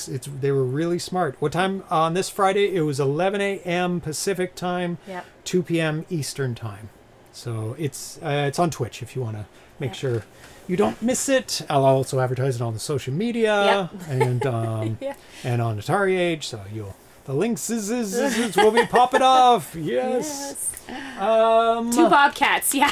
2 bobcats. Yeah. That makes it easy. Yeah. Don't have to worry about multiplying the bobcats' Yes. names out. Speaking of, these guys are melted. Oh, crash 2 cats. melted crashy cats. It's not too bad, actually. The cool air is finally getting into this room, so it's cooling off. But they are pretty. There's some They're kitties. pretty melty. They made it through the Sorry. interview. Oh, sorry, didn't mean to make you Oh, jump. he was sleeping. Oh, I'm Oh. sorry. What were you dreaming of? Killing mice. Some new Biting my brother. yeah, chewing some black cat licorice on the floor. Random garbage on the floor. Hiding Remotes. Thinking about where he I know hid. exactly where that remote is. They'll never find it. Ever. Oh, yeah. They keep looking and I keep laughing inside. Anything else in our travels that we missed? I think those are the major things. I think we've hit the highlights. Yeah. Enjoyed some swimming in my sister's pool because Yep. it was hot. And Yep. I don't know. Saw a lot of Montreal. Saw a bit of Toronto and Old Montreal. Old yeah. Montreal is lovely. Had lots of amazing food. Oh, we ate so much. There was this sushi place in Montreal. Yes, The best. Was it Montreal? It was Toronto. Montreal. Montreal. Bloom. The best sushi I have ever had, And we're in Vancouver. which is the best sushi in the world. Yeah. I've had sushi in every place I've gone, Yes. and it's nowhere near Vancouver sushi. Yeah. Been California, Miami, Australia, Yeah. a whole bunch of states. Qualifying, it is vegetarian sushi. Yeah. I'm sure they're... Oh, Yeah. no, but just... Yeah, just, it is. It is, but it's But called the- Bloom Sushi. It's yeah. in Montreal. I think they have one... Paris, Paris. I think. Yeah. And Paris we and Montreal. saw it on... And we're like, let's try it. It was very close to where our hotel was. It was absolutely fabulous, so... It doesn't... I'll check if it has Find My Remote. It is not the Google TV, so it is the old Chromecast. It is an old Chromecast, yeah. It's like the newest old Chromecast. Yeah. Yeah, I don't think it has Find. I'm pretty sure I looked that up. Just to catch up, Erlen, the cats hid one of our remotes while we were away, and we have still not found it. They're very good at hide and seek. So we ordered a new one. Yeah. Oh! Cat shenanigans. What? Totally forgot. Yes. Outside of Bloom Sushi. Yeah, nothing to do with that. Delicious. Yeah, delicious. Yeah. Go there if you're Best in sushi Montreal. I've ever had. So Yep. Yeah. Doesn't matter. It doesn't have animals on it. You'll still love it. yeah, it's amazing. I'm going to home automate the house. Oh. We're at my in-laws. My sister and yeah. Yeah, and her sister's husband has completely automated the house. Yes. He's got tracking on everything. He's got remotes on everything. All the light switches, the plugs are all Yeah. monitoring. Power usage, you can turn on and off things. Everything's monitored, all the doors. He's got a pool, and it's all monitored. Yep. And he convinced me, Not very hard. not very hard, ooh, tech. Yeah. So I bought a whole bunch of home automation tech. Sensors. So you're Just a playing bunch with of it right sensor. now. Yeah. Yes. And I Figuring tried out. to put it on some old equipment, and I had to buy new equipment. So, Yeah. hundreds of dollars were spent. Synergy. So- I love it, VR Pokemon. Oh, that's a good one. Synergy. Open the window. Yeah. Smart home. Exactly. Smart home. Yeah. So this kind of started with the bathroom. That was the first kind of automated thing. Well, you were trying to look at. Yeah. We put in a fan that I was hoping would turn on the fan when the cats went in. Yeah. So it would evacuate the stink. It was at the plug level though, and it didn't pick up the cats. So I was Yeah. like, "Oh my god, I like it. 'Cause Yeah. It turns on anytime somebody goes in." But Or it if you go for a doesn't shower. actually deal with the cat. Doesn't deal with the cats. So I bought one now that will go at cat level. So that, yeah, so that it'll it turn will on. turn on with the cats. But I haven't done that yet. I'm still waiting on some pieces, so nothing's really gone in yet. But you're quite excited, yes. And this absolutely has something to do with the show. And I'm not going to tell you what yet. And I'm just going to let you guys discover it after I've installed it. But it hasn't happened yet, so. Yeah, and Erilyn, we have not found the remote, even though we've ordered a new one. Because that is how it happens. Yeah. Yeah, no, we haven't found it yet. We've checked everywhere. Naughty, naughty cats. Yeah, they're so proud of themselves. Oh, they were so happy about that. Yeah. Yeah, and you can do geofencing, where if both of us are out of the house, it'll like turn off all the lights or automatically. it'll just confirm everything's off, or you know what I it'll mean? turn down the heat, freeze the cats. Not that you can use the heat right now. Well, we just need to put little sensors on the cat so they can tell us what room of the house they're in. Yes, yeah, we can. And that's actually good because cats have been locked in the bedroom. That's true. While we're out, and we're like, oh my god. A little cat alarm. Yes. Yeah, you can set it up a script. Yeah. If Tanya and James are out of the house and one or more cats is in the bedroom or office, then sound alert. Yeah. Literally, so that is an excellent way to do it. Except these cats have never had collars on, and they will now refuse. Yeah. It's like Atari's gone 10 years without a collar, and he's like, no, not gonna happen. Good luck on that one. BR Pocock, we did the automation when we moved in, so whenever it glitches, I realize I have no idea where any light switches are in the house. Yes. And also, we're getting consultation for our remodeling of our kitchen upstairs. Oh, yeah. And before we left, they asked me, oh, do you want any smart switches or smart lights in your house? And I'm like, nah. And then I came back and we just talked with them the other day. Yeah. And I said, by the way, all the light switches and all the plugs need to be smart switches now. And they're like, oh, okay. Yeah. Yeah. Yeah. She also likes to randomly announce Zephyr is home, regardless of whether he's arriving now or been home for 3 days. Zephyr's home. Yeah. Zephyr's home. I know. Nice. Zephyr's home. Yeah. Yeah, he's right beside me. Zephyr's home. That's hilarious. Yeah. Would they need a collar? Well, they are microchipped, so. But that's I don't think that's long range. It's not near field though. It's like they're just they're scanned up close. RFID chips. NFC, yeah.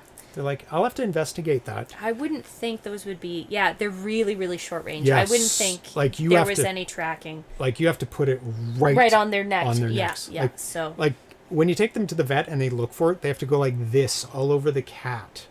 Because they migrate. Yeah. Unless the cat is rubbing up against the sensor, it's not going to happen. We might be able to get that to do, but that's okay. If we put a cat door, it and would they rub run against through it, maybe. Then maybe. So that's not going to work. It would have to be. We're not cutting holes in all the doors. That's not going to happen. No, because then, then they would get through the doors. Then we wouldn't even need a sensor. They'd just leave the bedroom. Yeah, you need a magnet big enough to choke them by their collar, probably to pulse it. That doesn't sound good. Yeah, no, it's just funny. It's funny. Okay, let's wrap this up and take a look what's coming up real quick in the near future. I've said it twice. Some big names are coming up. I'm sure all you people are still here. But next show, we're going to be unboxing my new Lynx. We're going to be playing Nishiyama, a new work in progress for Lynx. We're going to be having an exclusive world premiere of Dinosaur Game. We're going to be playing Dasher, update to that, and a new game, Mars Attack. Or Attach. We're still trying to figure that out. Because he's named it both in the forum. Maybe he's updated by now. But I went with Mars Attack because it makes more sense than Mars Attach. Yeah, I would think Attack. I don't know. But we'll who see. knows? We'll find out. And then, of course, next Tuesday, Tanya will be here for another interview. And you'll be playing Boom a lot. Yay! Which is a very fun game. Yeah. We have a spotlight on Chris Walton, which means we're going to be running through all of the games. Oh, so not just Boom. So I have to practice all the games before the show. Yeah. Yeah. So that'll be your weekend task. Yay! He doesn't have like an extensive list as like some people do. Yeah. So it's like a list of 10 or 12. I'm Okay. still confirming all the games. But yeah. And then tentatively on next Friday, Timberman, A Quordle, and some other Atari 8-bit games. We have lots of catching up to do while we're away for 3 weeks. Way down, Atari Age Day 2025. Surprise for all those people who released games last year. You're going to be on the show. They kind of knew it was coming up. But that's September 20th and 21st, Saturday, Sunday. I'll be reaching out to all of the developers. And this is an exciting one. Carlos Centeno, Raymond C. Exclusive world premiere of... Fancy Wah, game. wah, wah, wah. Yeah. To be announced. And a special guest to be announced. Nice. And it's to be announced because I know what they are. Oh, it's very not to be nice. determined. No. They are already determined. Okay. And this one would have been waiting for years to grill Albert Yaruso of all the questions that you've been burning a hole in my pocket. Yeah. A hole in my brain.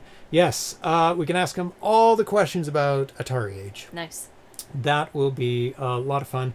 Plus, PRGE 2025 releases sneak peek. Maybe he'll have some boxes. Well, he should by then, because we're going to do it right before PRGE 20. That's not right. 2024. 2020. We're going back in time. Yeah. And doing repeats. No. I just copied and pasted those. 2025. Yeah. Live broadcast. 4 days. Sneak peek.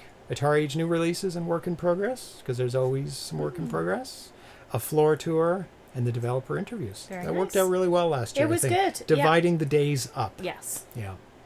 Who said moon? Moon? Oh no, you're saying moon. I don't think it has anything to do with moons. Hey, Vitoko. And so much more that is not even close to being scheduled right now. Yeah. Yay! So there's your 3-hour show. Not bad. Not bad. Lots of Yeah. gameplay and I fun did stuff and lot cats. to go through. A lot Very of cats good. to go through. Raymond C. mentioned it a while ago. Moon? What did he say? What did he hint? Did he actually say what it was? Markzilla, what did he say? No, 'Cause he we were didn't. busy. He didn't. I don't Oh. think. No. He said that he didn't want to say it? I don't know. Well, thank you for joining. Yes, thank you so much for joining And- us. It was, Shall we go through the chat? yes. Yes. Thank you for joining us, Nostalgic, Markzilla, Pseudographics, Atari Ado, Beer Pocock, Gamma Dev. Toko. You probably said that. Yay! Erlen! Hey, Thank Erlen. you for joining. It'll be good to see you back on the show Couple weeks, yeah. next week, Yeah. week and a half. Who else? Who else? S. Ramirez. Oh, S. Ramirez who's gone to Nostalgic, bed, who I I think I think. said, but... Arena Foot. Yay! Markzilla, I think we said. All the same people chatting. Old school. Old School 70. Nice. Raymond C. Yep. And everybody else who joined us or who is lurking or who watched this long on YouTube, which Yeah. I know you didn't. You didn't watch this long on YouTube. You never shut it know. off as soon You as never John know. left, didn't Yeah. you? You did, which you're not seeing this right now. Miss the Lou as well. Hey, Just in Mr. time Lou. to say good morning from Denmark. Well, Oh, good morning. Yeah. Nice. That's an early morning. I would not. I would never. So we'll be back Friday, 1 hour earlier than normal. I know this day is Wednesday. It's a weird day as well. We've been done 2 Wednesdays in a row. Yeah, that's true. It's sometimes a scheduling thing. Yep. Oh, I forgot to mention the Champ Games box Yeah. arrived today. Oh, wow. This morning. That That's was why well it's timed. No, that's why it's Wednesday instead Yeah. of Tuesday. Yeah, so. there you go.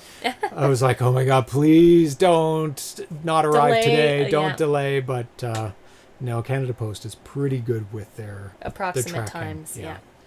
Phew, that Excellent. was down to the wire.